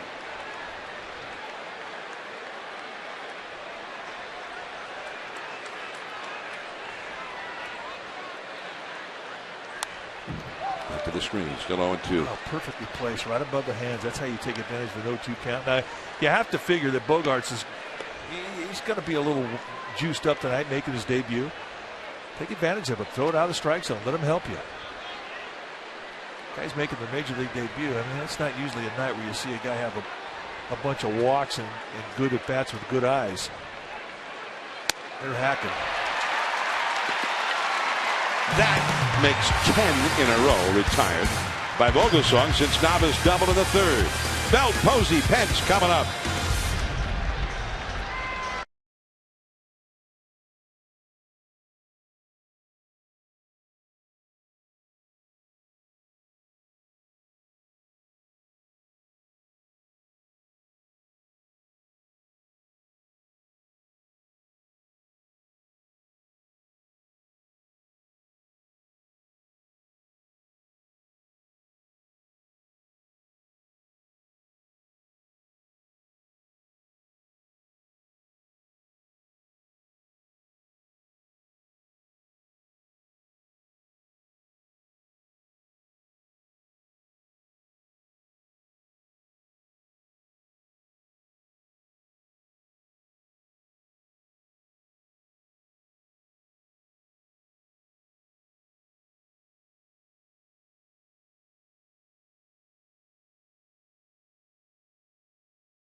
Scudero and David Ortiz exchange a few words in last night's game, all in good fun. Marco was with the Red Sox in 2010 and 11, a teammate of Big Papi. And when I said Marco Scudero to David Ortiz today when we chatted, he said, "My boy." I held up my fist and told him, "Don't touch my ball."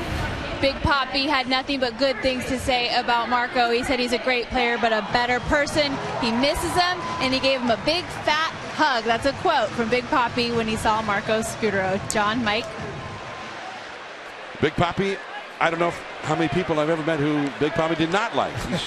He's a very gregarious person, very outgoing, and one of the most friendly guys you'd ever meet. He calls everybody Papi. So here is Brandon Belt, who's launched a booming triple his last time. The Red Sox have that overshift on. 3 infielders to the right of second. Pedroia is out in shallow right field. And the third baseman, Middlebrooks, is at shortstop. Out of play, strike 2. Belt flied out to right center his first time, and then hit that spectacular triple into the number 8 archway to the right of the 421 marker. In deep right center, leading off the 4th inning. 2-1, the Red Sox lead the Giants. Jake Peavy. And laser beam into the 3rd archway, and it stays there. And that's an easy double for Brandon Belt. Man, did he scald that one. He was talking about his night last night. I was a little tired. I really was. Today you watched his batting practice and it was loud. Mistake the location, and it seems like when a guy's hot, he gets good pitches to hit, and to his credit, he's not missing them. And right now, when he connects, the ball just explodes off his wood. So much different bat head strength now than it was a month ago. Buster Posey. Right to Bogarts, and Belt has to hold at second, and Buster is 0 for 3. The Giants are 0 for 8 as a team in their at-bats with runners in scoring position now. Here's Hunter Pence, who has walked and struck out.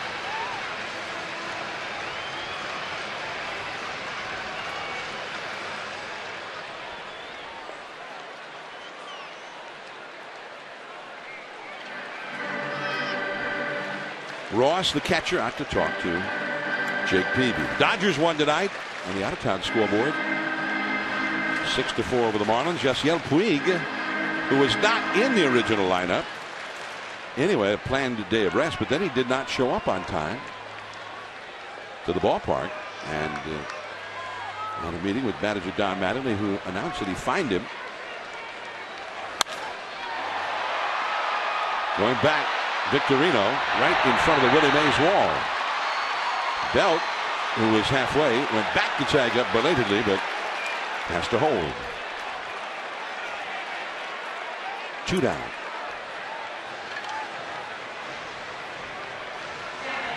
And Belt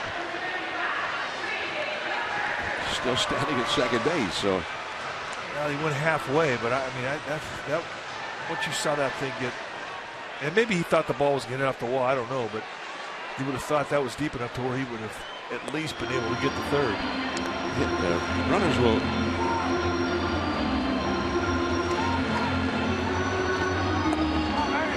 Now, Peavy seemed kind of stunned that that will be his final pitch of the night.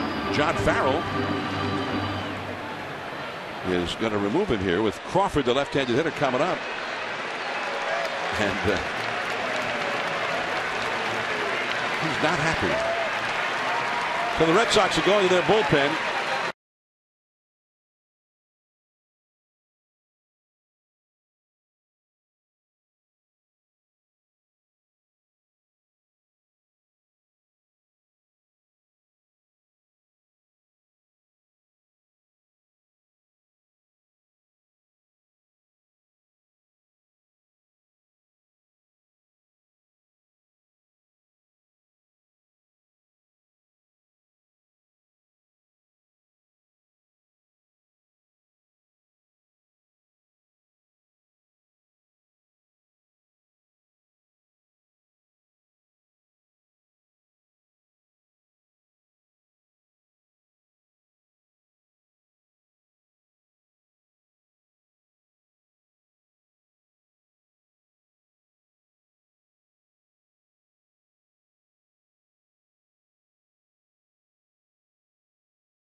Craig Breslow comes in as the Red Sox make the pitching change. When it's time for a change, think Speedy Oil Change and Tune-Up. Your oil change, tune-up, and smog experts. Breslow through 44 games, 3-2 with a 2.23 ERA.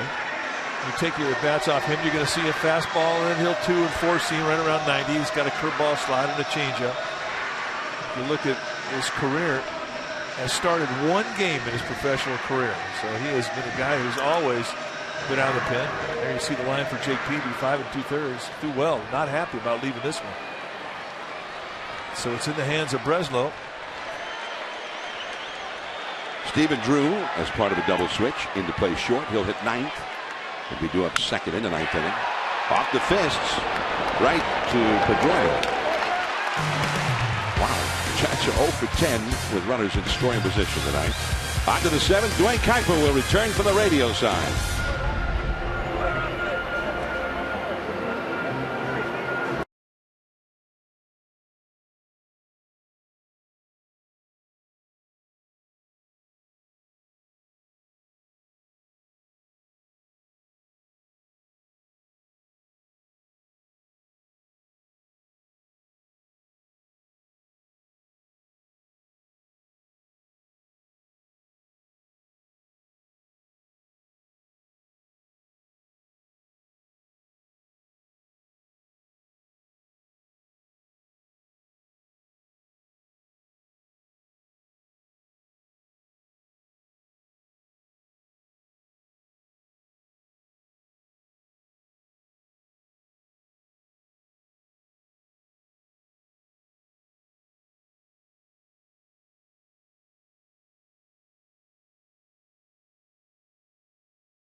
Through 6 full innings of play, Giants 1 run, 5 hits, no errors. Red Sox 2 runs, 5 hits, no error. Peavy very steady through 5 2/3.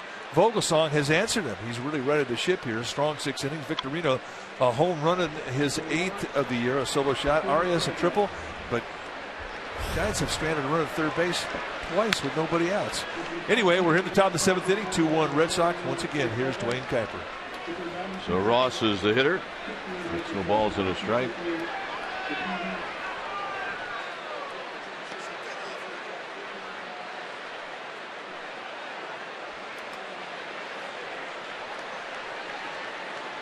So here's Ross, no balls and 1 strike. And Ross to right. Pence has got to go a long way, and he'll play it off the wall. And Ross is into second with a double.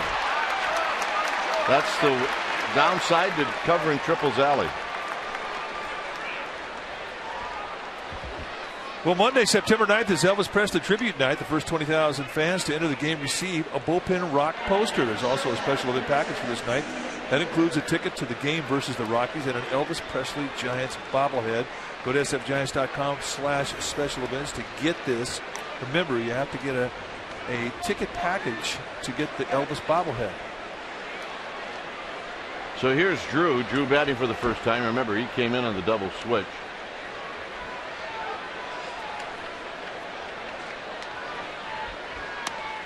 His job is to get Ross in or get him over.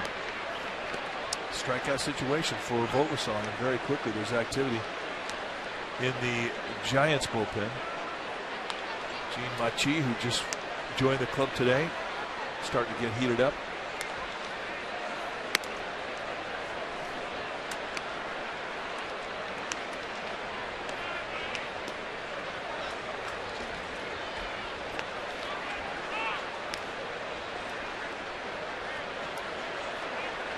So Drew ahead in the count, 2-0. Foul back because he had to reach out to get a piece. It's 2 balls and 1 strike.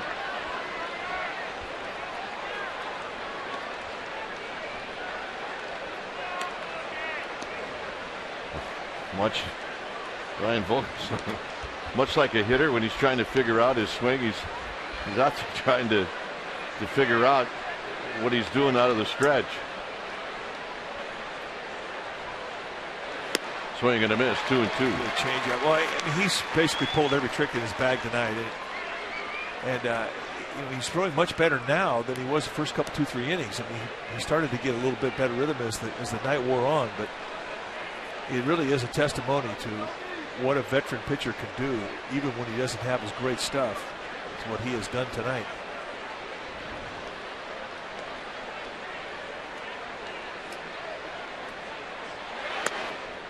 Well, he tried one more time to get Drew to fish.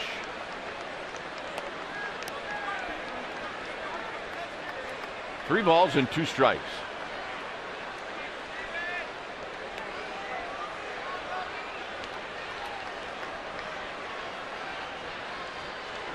Got him. Stayed with a changeup, and he got that strikeout he was pitching for. Nice job.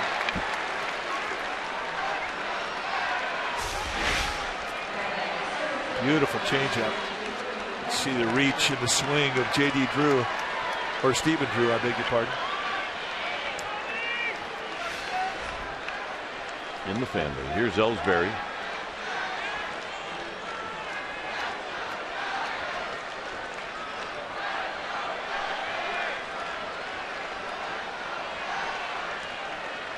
Ellsbury is 1 for 3. And the pitch is outside, 1-0.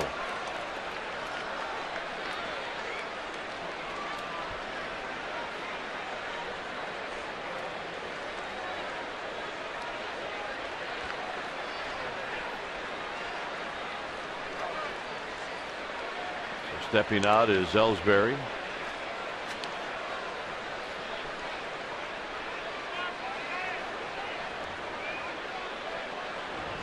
This will be pitch number 99. And it's popped up. Crawford. 2 out. Here's Victorino. He's been the guy in this series that has really hurt the Giants. Keep in mind, he's a switch hitter who's hitting only from the right side because of a tight hamstring. Not comfortable swinging left-handed, so he's taken all of his at-bats against right-handers right-handed. And he's raked. 3 hits last night, a double, 2 singles, tonight a home run.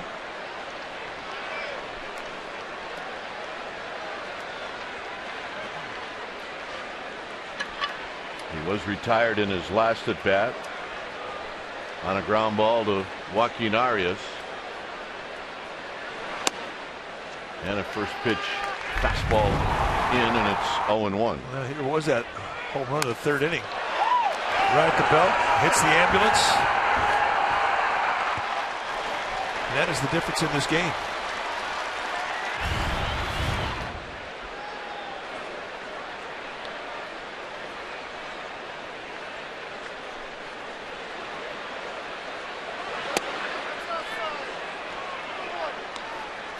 Cutter just off the plate. He really has thrown darts tonight.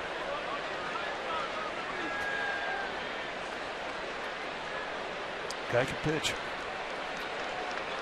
Really is. I think when you can cross that threshold from being a thrower to a pitcher. And a strike, 1 and 2. A thrower on nights when he doesn't have his great stuff, he's not going to last a long time. But a pitcher, nights when he doesn't have great stuff, it just doesn't matter. He'll figure out a way to mix his speeds and locations to keep you off balance, and he can still keep you in a ball game. And that is exactly what this man has done tonight.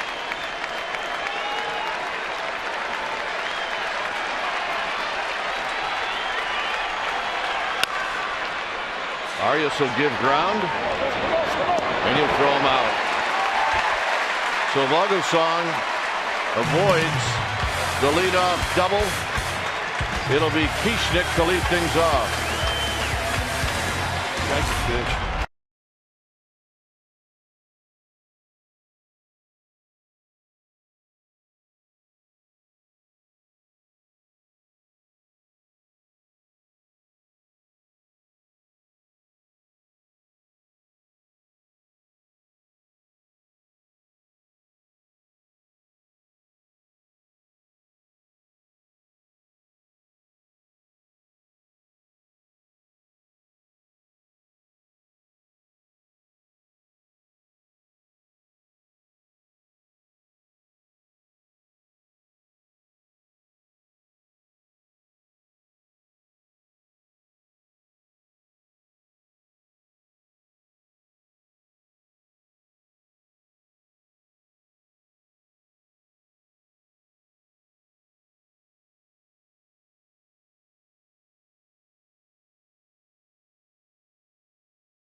For the Red Sox.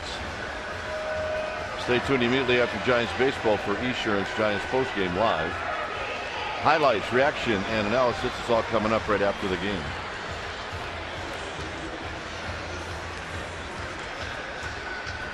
So here's Kieschnick.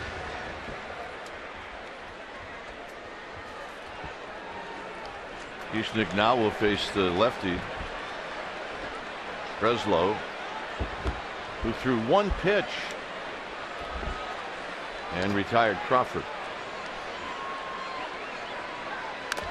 Well, the one pitch was kind of the theme last inning. A leadoff double from Bell. Did a great at bat.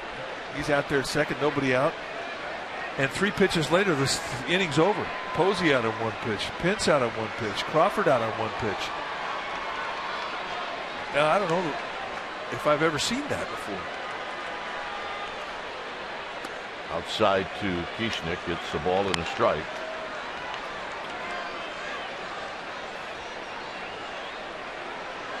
Well, I don't know if I want to see it again. No. Kieschnick pops this one up. And Pedroia will put it away. All right, let's check in with Amy G. Amy? All right, guys, fans, go visit csnbayarea.com. We've got a new Romo's relief. Romo and I chatted today about his achievement of recording 30 saves so far this season, and the company he keeps, it's pretty elite. The 6th Giant to do so. It's a great interview. csnbayarea.com, Romo's relief. Dwayne? All right, thanks, Amy. And here's Arias. Arias tripled over the bag at 3rd and the 5th. He owns the only RBI in this game for the Giants. And he takes a strike. Brett Pill is on deck.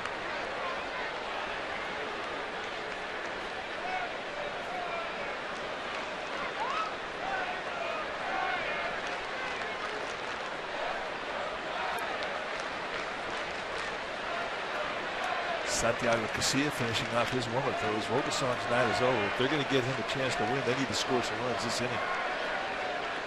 A base runner would help. This is lifted out to Victorino. 2 outs.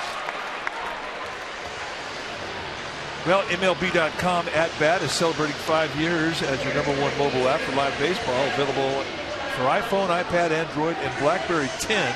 At Bat delivers Giants baseball with live audio, pitch graphic stats, highlights, and much, much more. Text At Bat to 31826 or visit sfgiants.com for details. Here's Pill.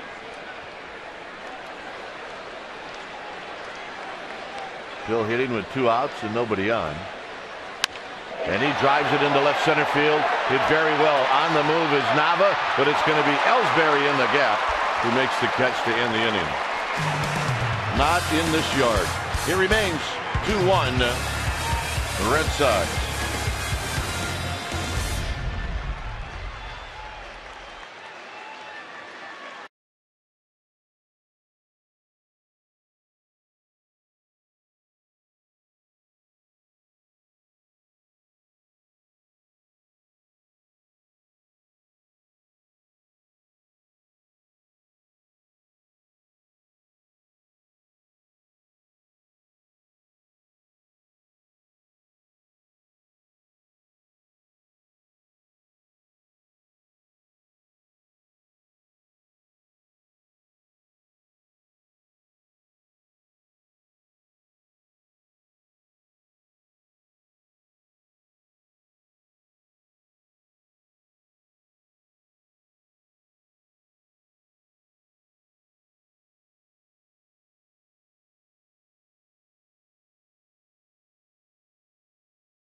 Is brought to you by Xfinity, home of the most live sports. It's a 2-1 lead for the Red Sox here in the 8th inning.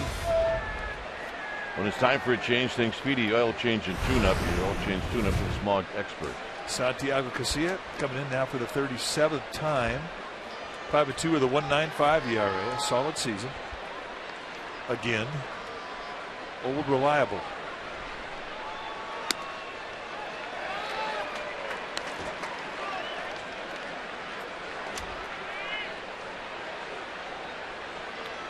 Pedroia had an infield hit in the first. He walked in the third.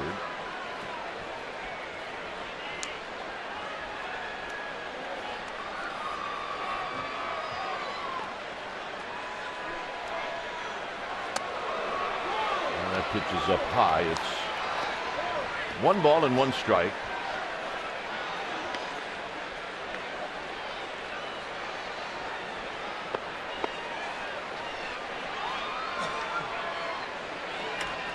Harper's on deck, and then Middlebrooks. Tapped slowly. Casilla has it. Pedroia retired. He's like a big old kitty cat. Really had to come back across the momentum of his body, falling off towards the first base line. Actually, when he plants that right foot, I mean, his back's to the ball. Turn around, catch, plant, and unload, and he does it beautifully, and it's not even close.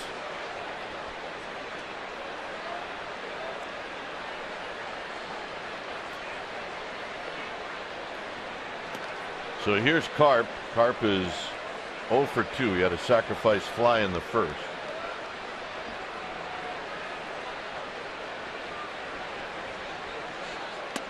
And a good breaking ball, and it's 0-1.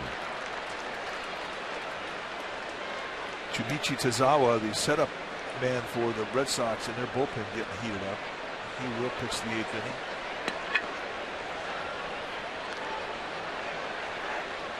Up high, 1 ball and 1 strike.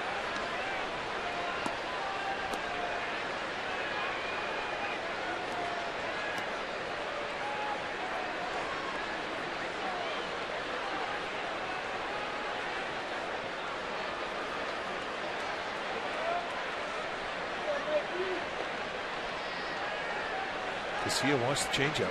Shook 4 times to get it. In the dirt, 2 balls and a strike.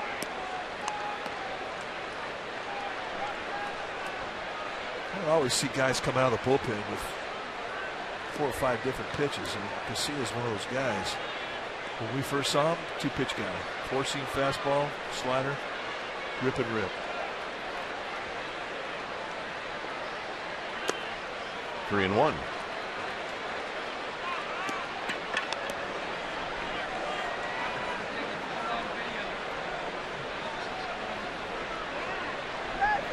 Red Sox as a team lead the American League in walks received as hitters.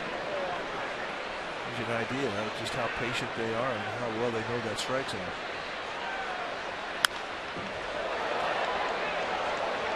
Karp wanted a piece of that one, and he fouls it out of play.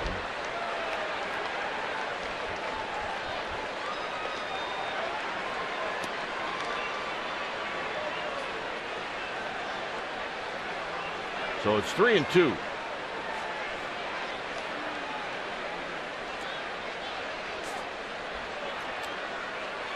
Got him. Nice comeback.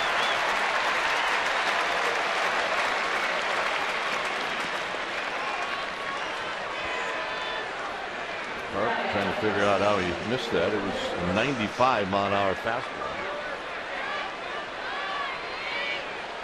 And with 2 outs, here's Middlebrooks. Just rare back and country hardball right through him. See ya. Grab some pine meat.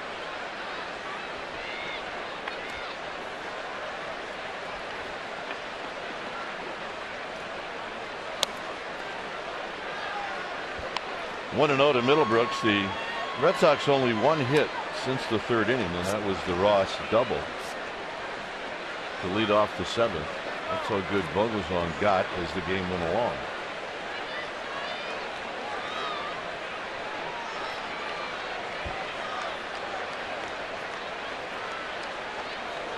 Swing and a miss. 1 ball and 1 strike. For the Giants in the bottom of this inning, it'll be Blanco, Scudero, and Bell.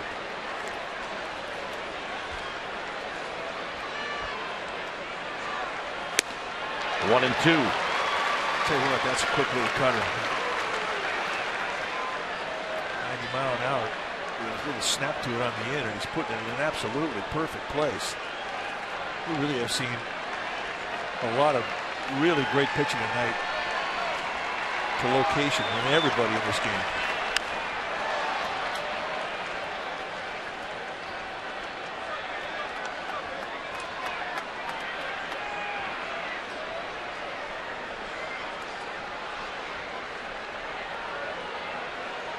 So it's 1 and 2.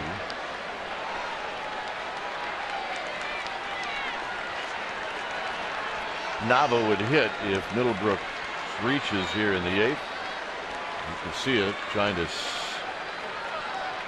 get this to be a 1-2-3 inning as Middlebrooks steps out.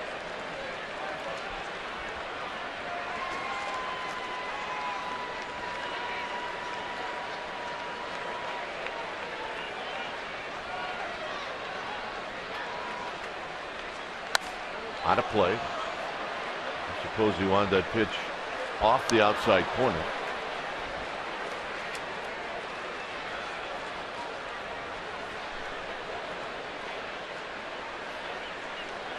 Make sure you hold on to that cargo. That's all. It's good cargo right there. He's got the pigtails on. All the excitement, having fun. 2 and 2.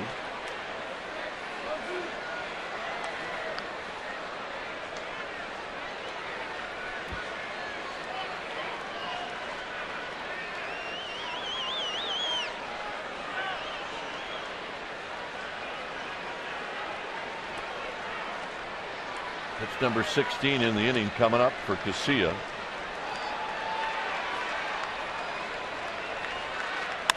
And that's going to be a base hit into left center field. So a 2-out single for Middlebrooks, and Daniel Nava will hit. Second hit of the night for Middlebrooks.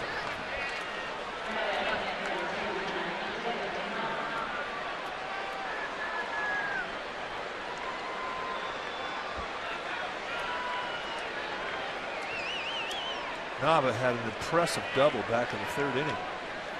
really beat a pretty good location pitch from Vogelsong off the plate in. And he pulled it down the right field line, and it didn't hook. It stayed straight. Tells you the guy's got a good swing. And a quick little swing as he fouls this one straight back, and it's 0-1.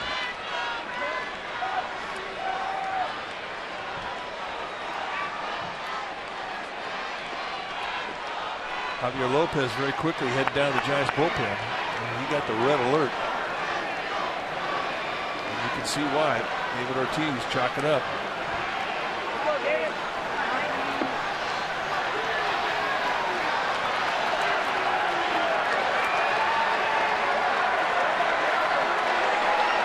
And you can hear the Red Sox fans here in attendance tonight applauding the arrival of Big Papi.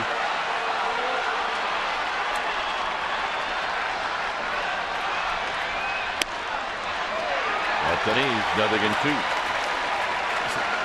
It's a two-seam fastball at 95 miles an hour. With movement running away.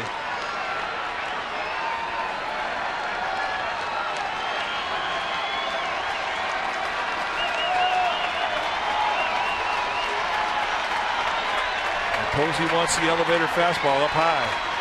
Runner goes, swinging a fly ball into center field. Blanco racing back, and he's going to make the catch. And that'll end the inning. Top of the order coming up.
And it's going to be Ryan Vogelsong, and what a really nice night he had. He had a rough first inning, threw a lot of pitches, but then he settled in. He got stronger as the game went on, and from the fourth inning on, he only allowed one hit. Really one of my favorite starts of his all year. And you talk about a guy that just made it work. I mean, he just took what he had tonight, and it wasn't much early on. And as the game developed, he pitched through 2 potentially really big innings and limited the damage, and then he locked into a nice rhythm and just flat out dealt. He threw darts, and he gave his team a chance to win. So hopefully they could pick him up. It's time for a change. Think Speedy Oil Change and Tune-Up. Your oil change tune-up and smog experts. Shinichi Tozawa, the new pitcher for the Red Sox, 58th time that he's come in. You can see the numbers are good. 61 strikeouts in 57 2/3 innings. Got a good fastball, low to mid-90s. Got a good curveball. Slider is outstanding and a good split. 4 ways to strike you out. You see Napoli's now at first. Is Blanco. Comes this at bat 0 for 3.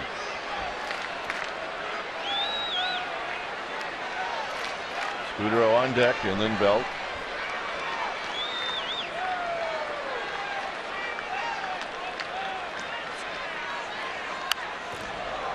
And it's foul off the backstop. 1 ball and 1 strike.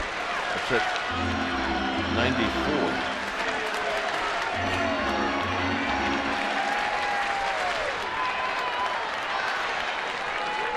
Good stuff, and a strike throw to boot.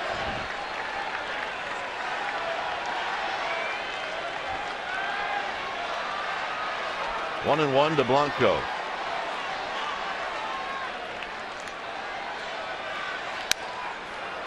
It jumps at you a little bit. Well, that was 96, and you bet it does.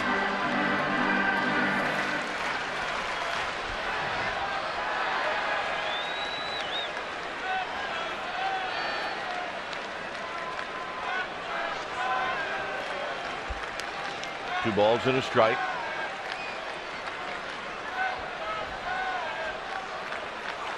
And on the ground sharply to Drew. Ball skipped on Drew. And they just got him. That was a nice play. That had a little personality to it, that ground ball.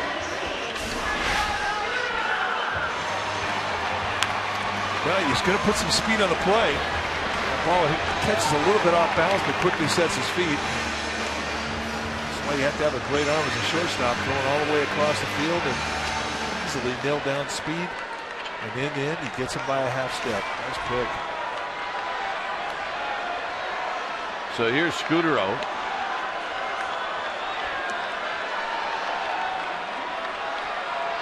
Scudero hitless in 3 at-bats.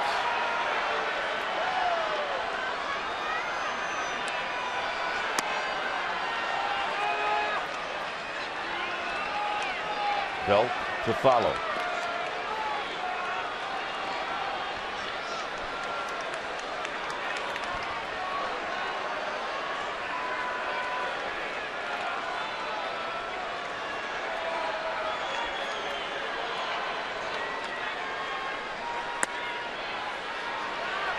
Good split. I mean, it's hard. I mean, it's an 88-mile-an-hour split,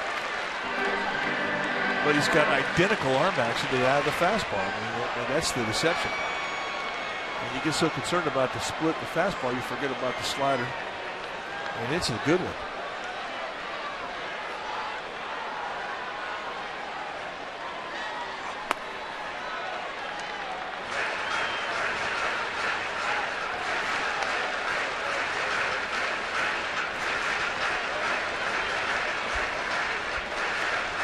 Zawa, 5'11", 200-pounder, 27 years old. He's in his 3rd season at the big league level. Signed as an international free agent in 2007. Came up through the Red Sox farm system.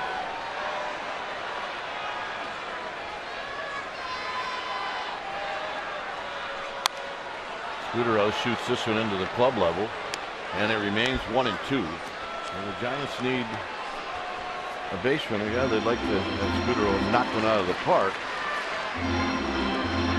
But realistically, they need Scudero on base for Belt.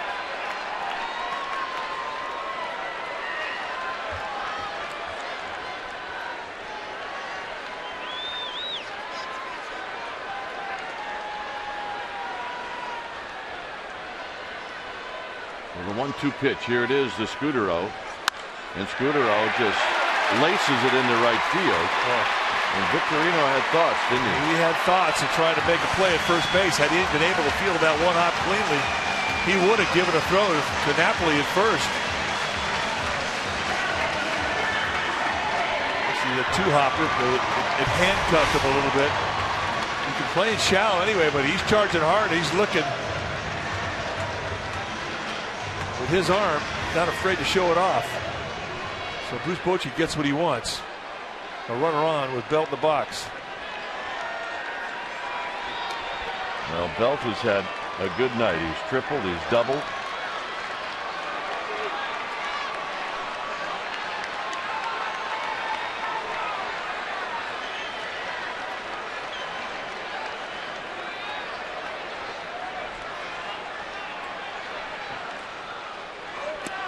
First pitch taken by Belt, and it's 1 ball and no strike.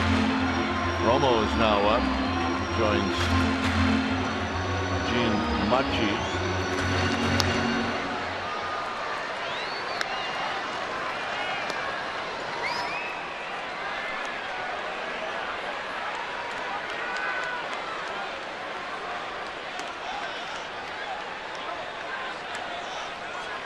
swung him in the middle. So he took one, and then he swung at the next one.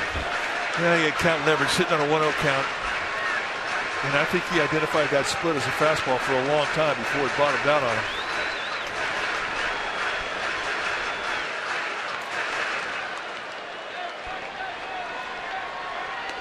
Well, Belt has seen it now twice.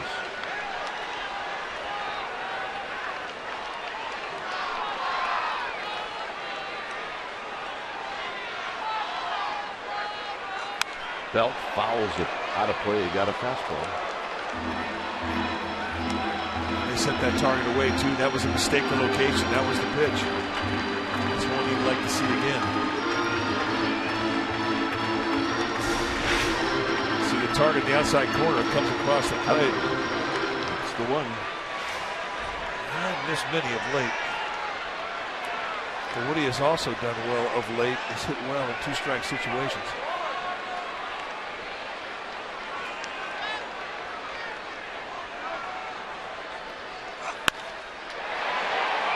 Slams this one foul.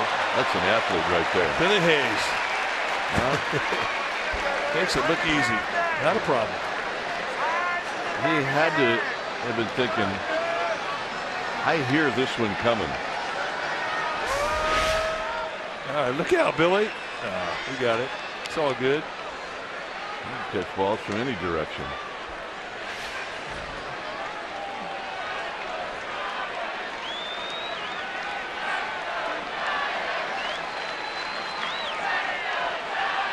Another 1-2 pitch to Belt.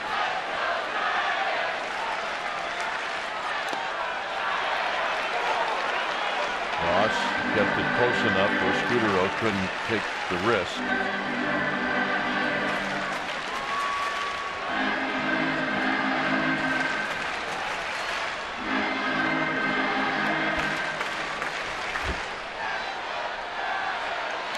Two balls, 2 strikes.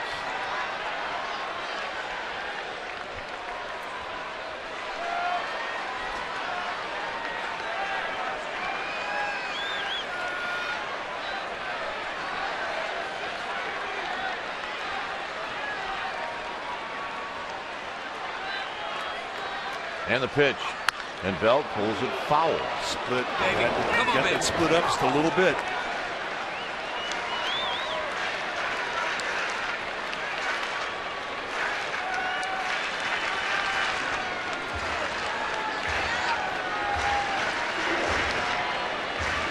Yep. Good happy player.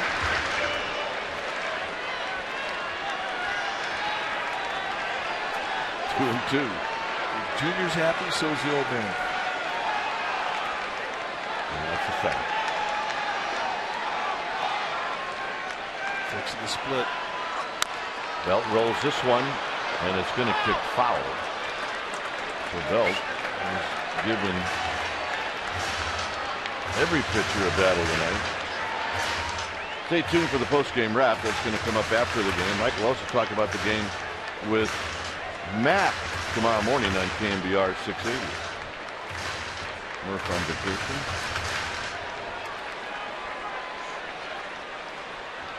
It was Say Hey Tuesday. New shirts that they handed out at Willie Mays Plaza. Well, they wear them well. I mean, that in the South is good synergy, I believe. And I don't even know what synergy is.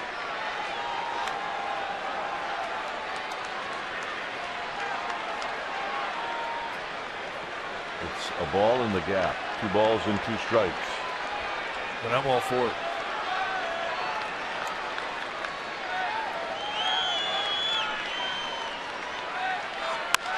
Down the left field line. Nava over. He can't get it. It's a fair ball. Belt is being held at first.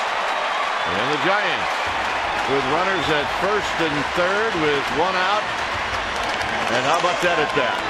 That is a great at bat. And that's a 3-hit night for Brandon Belt.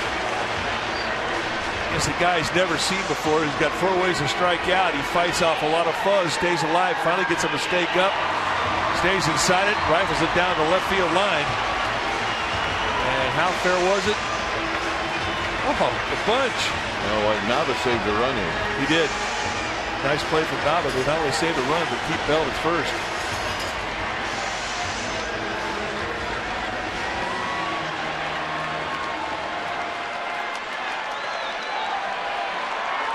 So here's Buster Posey.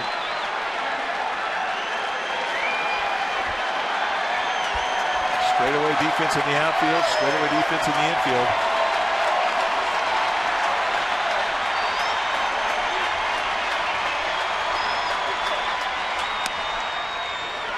And a call strike, and it's 0-1. And they have been consistently pounding that side of the plate against Posey all night long.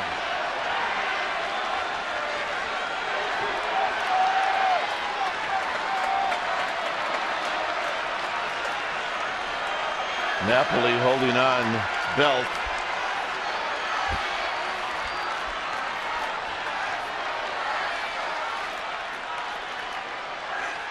Not close. 1 ball and 1 strike. If they go to sleep with Belt at first base, he'll steal it. Yeah, he will take off. You're right. But he better be pretty sure that he's going to make it.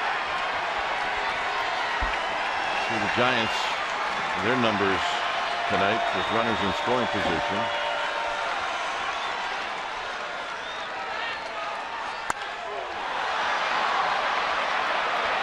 Victorino is going to make the catch, and this game is tied.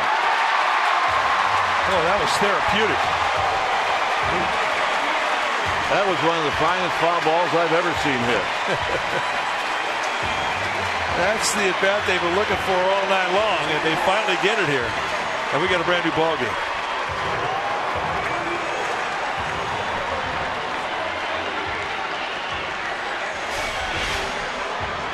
Set up on the outside corner, it comes back in, and he gets enough of it to get it down the line. And he takes on the best arm they have in the outfield, but not even the arm of Victorino can match the speed of Scudero at third base. So here's Pence.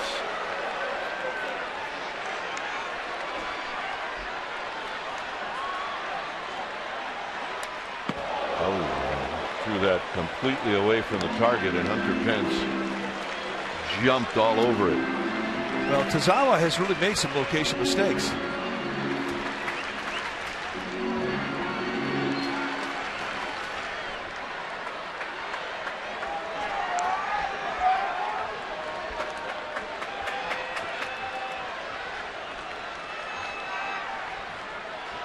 Setting up away. And Hunter Pence does not mind that pitch away, and it's 0-2. And he likes it up, too. Pitch him up across the letters. I don't care what type of velocity you bring in there. You're asking for trouble.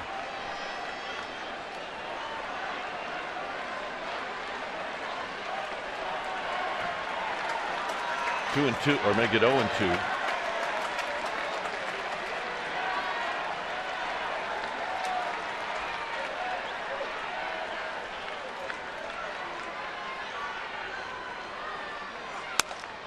Nope.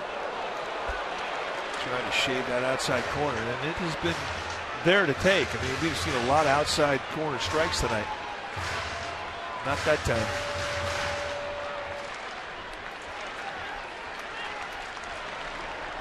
Red Sox at doubles defense in the outfield. Playing deep.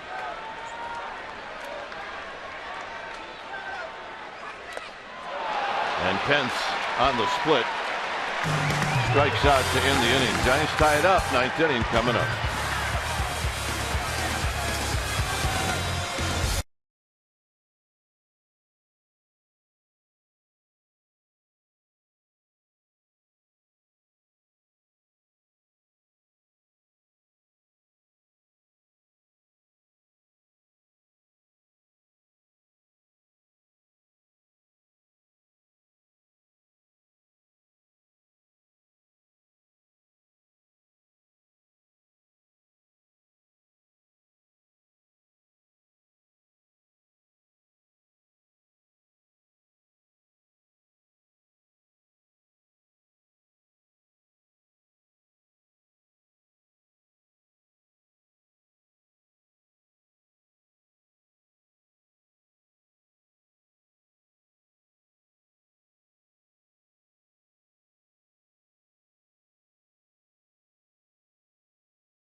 Real-time traffic. Watch Today in the Bay weekdays starting at 4:30 a.m. on NBC Bay Area.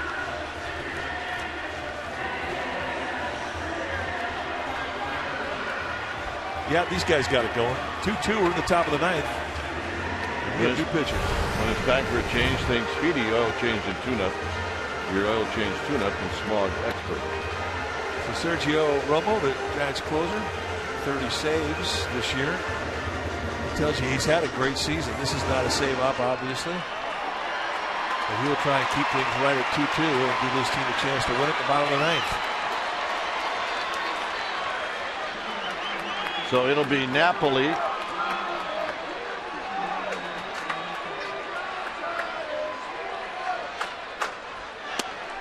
And a first pitch slider, and it's 0-1 to Napoli. First time the Giants have seen Napoli in this series.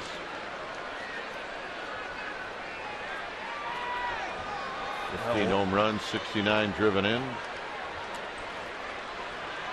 Has hit well against the Giants. You saw the lifetime numbers.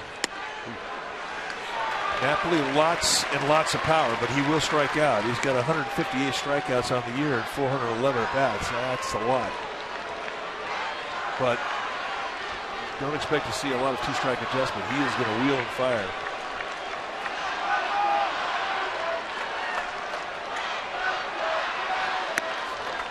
So Romo flips that pitch outside. It's 2-1.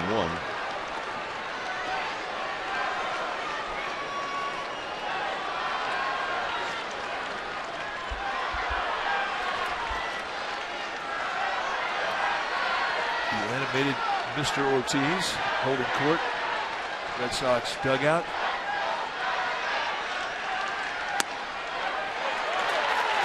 Two and two. I don't think Napoli was looking for a fastball there. I don't believe either.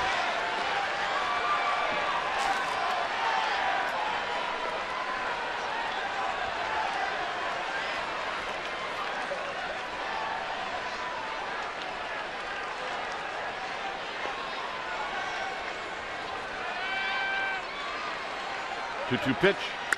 Hit on the ground towards the hole. Crawford out of his glove, picks it up. Not a problem.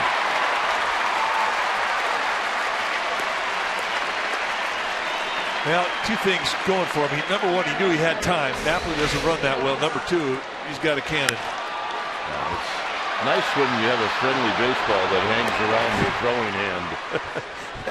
That is important. Just drop down? Yeah, let me just stay right here for you. Not a problem. See ya. Here's Ross.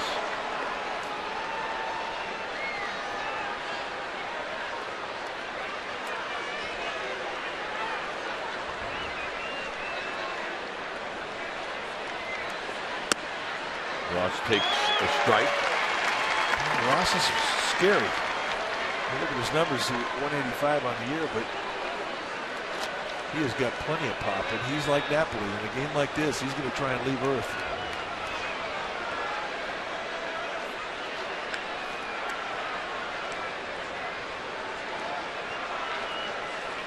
And that pitch is away.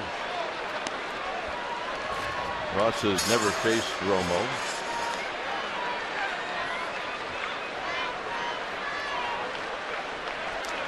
You haven't seen Sergio Romo for the first time. You're at a disadvantage. Very much so. Because of that no-dot slider he's got. Unusual breaking ball.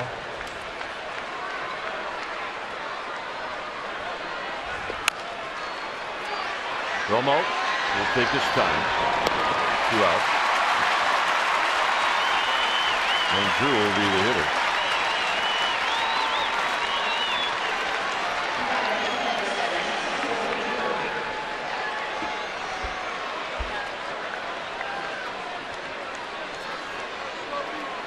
One for 6 lifetime against Romo. So he knows it.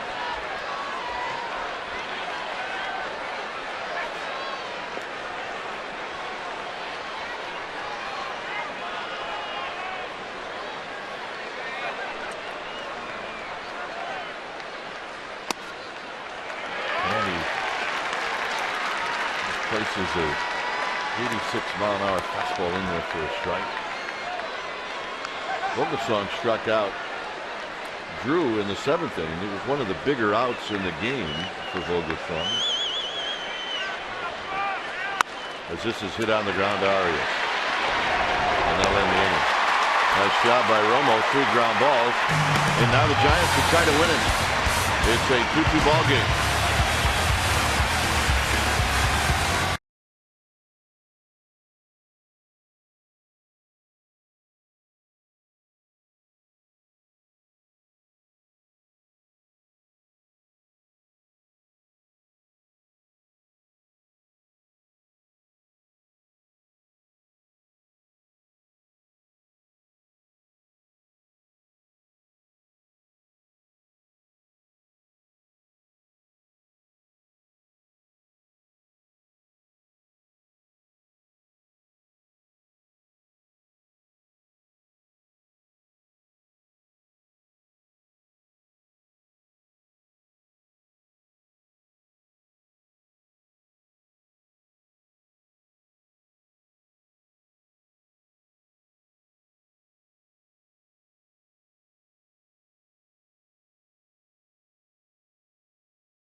Here it's a 2-2 ball game as we enter the home half of the 9th. When it's time for a change thing, Speedy Oil Change and Tune-Up. Your oil change tune-up and smog experts. New pitcher now for the Red Sox will be one of the 3 left-handers they have in that bullpen. Franklin Morales, you see, he's had 8 games of work, 2-0 with a 6.14 ERA. He throws hard. He's just got a wild hair up his nose. 10 walks in 14 2/3 innings. You're going to see a guy that's low to mid-90s. He's got, he's basically a fastball slider guy. But he can get some tilt off it with a high 3/4 release. And that is his strikeout pitch. He'll use that slider against righties and lefties.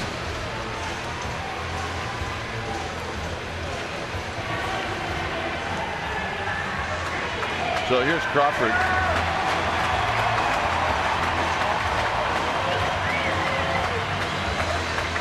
Morales got to the big leagues for the Rockies. Came over to Boston in 2011. Giants first saw Morales with the Rockies. He was a starter. Yeah, he was tough too. He's got a curveball and a changeup to go with that fastball slider. Give you 4 different looks. First pitch, fastball for a strike. Crawford showed bunt.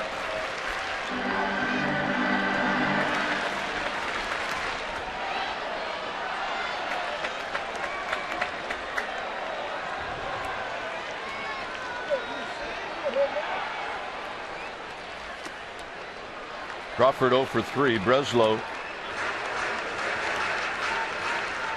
the lefty, came in to face him in the 6th, and he bounced out to second.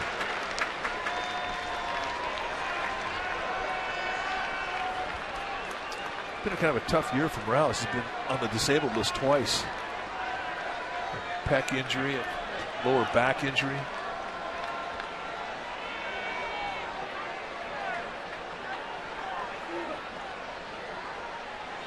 The 1-1. Look out.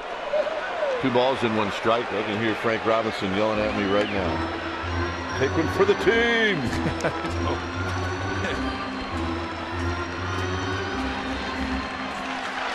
And you would yell back at him too. Yeah, you take one for the team. Problem is he did it a lot. 2-2 on the high fastball. Get a little greedy there. He was letting out some shaft on a 2-1 count, looking fastball, getting it. Saw him what he did in the Miami series against the Mike Dunn fastball in '95, knocked out of the park. And he was trying to do the same thing there. Now he'll make an adjustment. And he got him.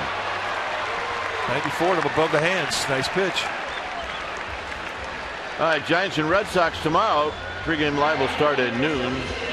We'll be on the air with the game right around 12:30, and it will be the final game of this series right here in Comcast Sportsnet Bay Area. Pirates will be in Thursday, Friday, Saturday, and Sunday, and then we'll be on the road in Colorado for 3.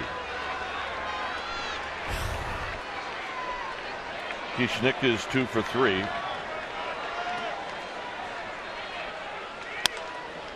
And if he just watched Crawford, and you know he did, he knows that Morales has got a pretty good fastball.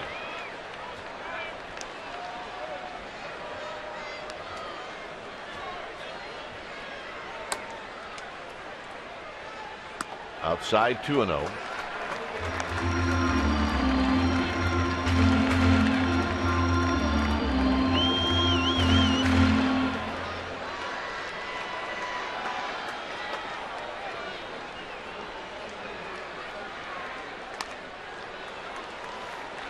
Kishnick cued that one off the end of the bat as he tried to get a little head start on that fastball. It's 2 balls and 1 strike. It's hard to be out front of a 93-mile-an-hour fastball, but he was. I think he was expected 95, got 93. And there is a difference.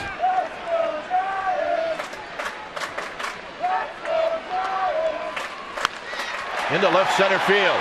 That's going to be a base hit. Kishnick will take the wide turn, and he's aboard with 1 out. Nice at bat. Well, one thing we found out about Roger Kishnick is he's got some speed. Guys found it firsthand back in the 5th inning when he scored after a leadoff single on a triple by Joaquin Arias.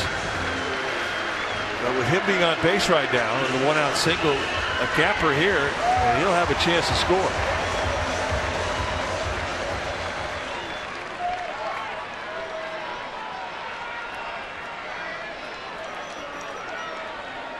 So Arias will step up. They'll give him the line at left field. They bunch the gaps at left center. Into center field, but Ellsbury's got a beat on this one, and he'll put it away. Arias hit it well. And Andres Torres is going to hit.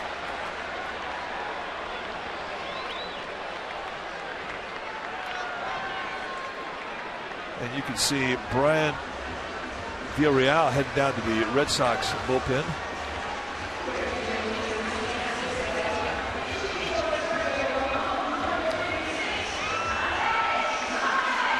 So red alerts everywhere in the bullpen tonight.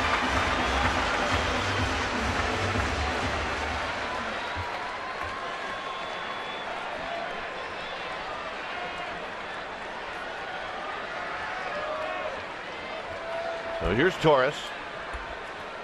See if Torres jumps on that first pitch. And Kishnick almost got picked off with a lead of about 1.5 feet. That would not have been good.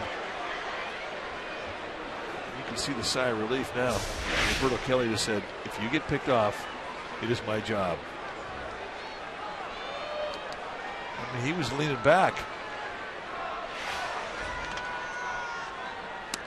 Torres takes a strike. It's 0-1.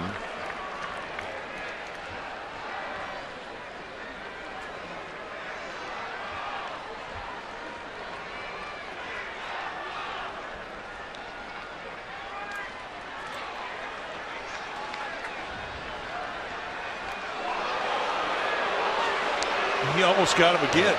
And he shortened his lead. Stand on the bag. Just stand on the bag.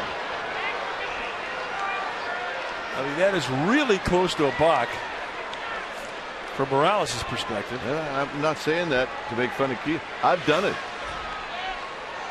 Just get into like a sprinter's position. 1 ball and 1 strike. Use the bag as a push-off. If you're a rookie, I mean, if you're a player in general, but rookies do not get picked off in a tie ball game in the ninth inning. That's enough. 1-2.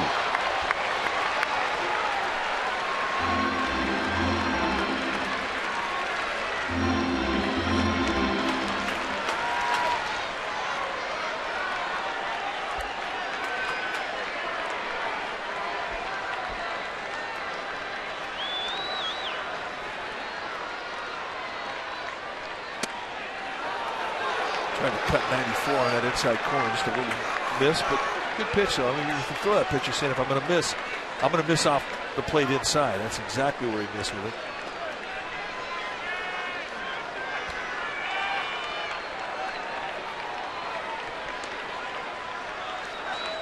Two and two. Ross wants a curveball. Just a little bit high. Well, now, if you're Kieschnick, it's likely Morales is going to throw over there. Just don't get picked off.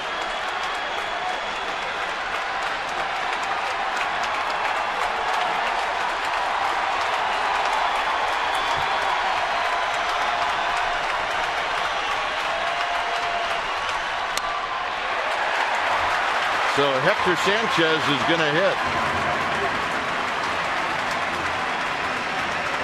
That was a nice at bat.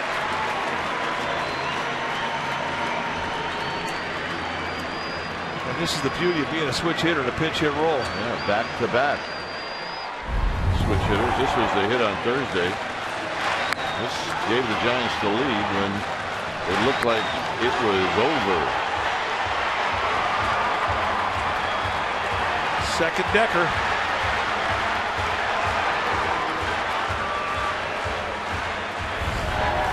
And that made it a happy flight. The Giants would go on to win a couple more in a row. Have a nice little 3-game win streak on the road trip. But that sort of ignited the offense too.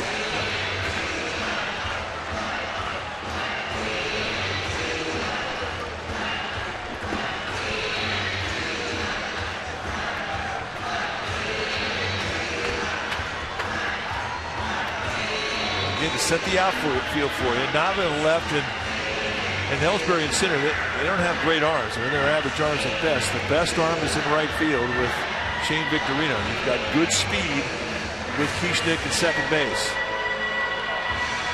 And you know you're going to get a good jump with 2 outs. Now Sanchez, he's had 48 at bats left-handed, only 10 at bats right-handed, and he's 2 for 10 from this side of the plate.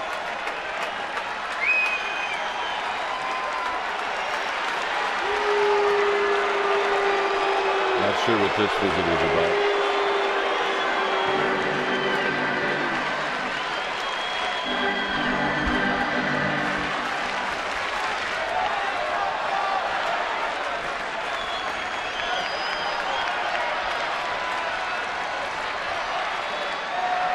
So here we go with Sanchez waiting.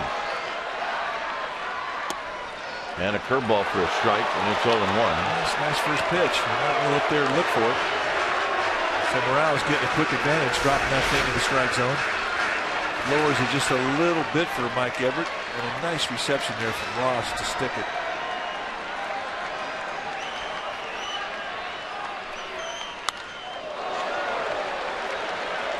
And he shoots this one back. It's now 0-2.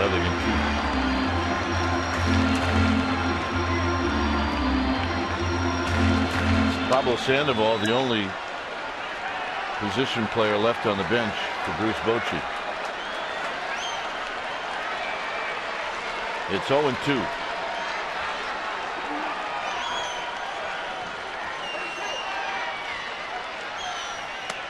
A 1-2.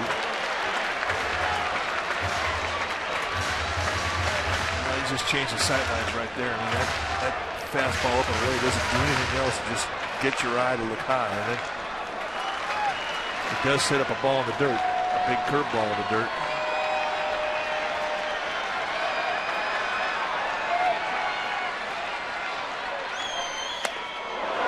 And they went back up high with 94. And that was not an easy pitch to take for Hector Sanchez.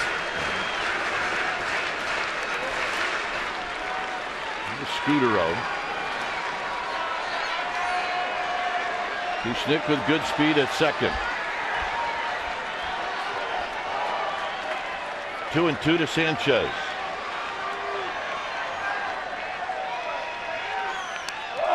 And now the bases are loaded.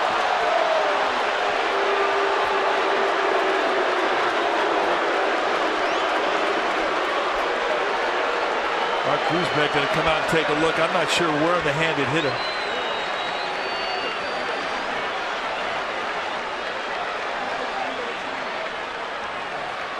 It hit him in a spot where you lose your feeling for about 2 minutes.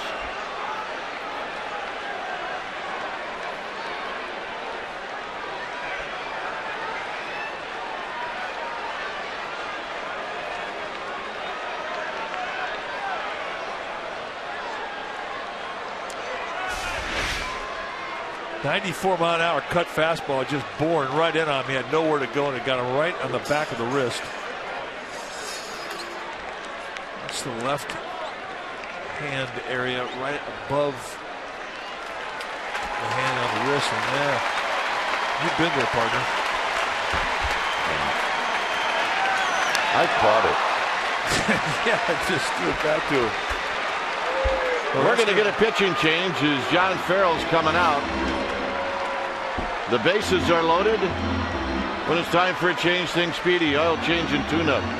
Your oil change tune-up and smog experts. We'll be back.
Sportsnet Bay Area.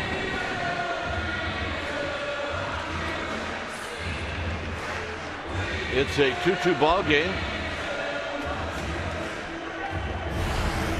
The pitcher now for the Red Sox will be Brian Villarreal, who we called from AAA Pawtucket yesterday for his first major league stint here with Boston. They got him from Detroit back in July 30th as part of a three-way deal that included Jake Peavy.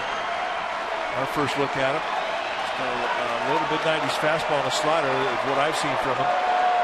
He used to pitch with the Astros and the Diamondbacks. So here's Scudero. And it runs inside for a ball 1-0. That's at 95, so he's got a live arm, as you mentioned.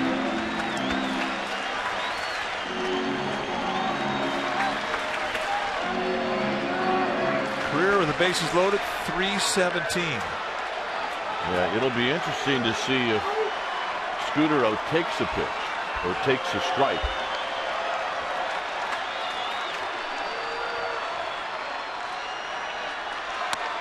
2-0. And he will take a strike. Here's if that's the case.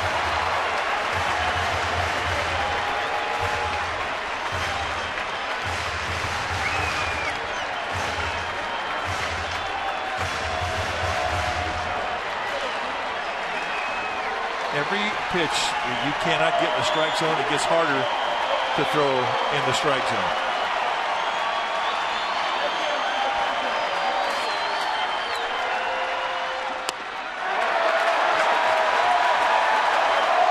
Not close. And he just lit up 41,000 people. Well, we've seen Scudero enough to know that you may take the next two.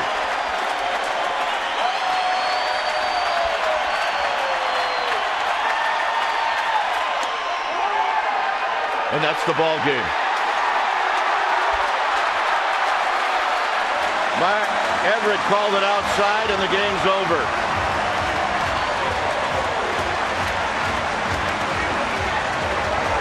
So Scudero walks with the bases loaded on a really close pitch. It may very well have been a strike. But I guess Mike Everett's thinking you got to earn it. Well, you're right. But this looked like a pretty good pitch indeed. He just laid it right out there, and Everett said no. And this is how this game is. Giants even the series. You know what? If you're looking for strikes, then it's a strike. So, hey, the Giants will take it. Well, don't ever apologize for a win. This is a hard-fought battle. I mean, the Giants had all kinds of opportunity. And wouldn't you know, it would be a walk that would be determined to get back. They would finally push the go-ahead run home, and they would do it in the bottom of the ninth inning. This game had a lot of drama and a lot of stars, and I got to go back with the guy that started it here. To me, Ryan Vogelsong had one of the best starts he's had all year. And at the start of this game, he wasn't throwing a lot. I mean, he really didn't have the fastball going. But what he had was location, and he made it work. He pitched out of a jam in the first. He pitched out of a jam in the third. And once he got in the fourth inning, all of a sudden things started to fall in place. Every trick that he has ever learned in professional baseball, he used tonight against this Red Sox team that does not help you out. They don't go out of the strike zone. And I really tip my cap to Vogelsong. He kept it close. They enabled this team to win a ball game, and win it they did late. I think he used all those tricks in the first inning. All right, let's check in with Amy G. She's got a guess. Amy? All right, Dwayne, we have Roger Kieschnick, and wins have been hard to come by for this club, especially walk-off wins. How nice is this for the team's morale right now? Oh, it's great. It was a good win for us. Some good at-bats, you know. It's what we needed. Take us through your night at the plate. You were 3 for 4 tonight. It's your first career 3-hit game. Congratulations. But that last at-bat for you, that was a big one. Take us through it.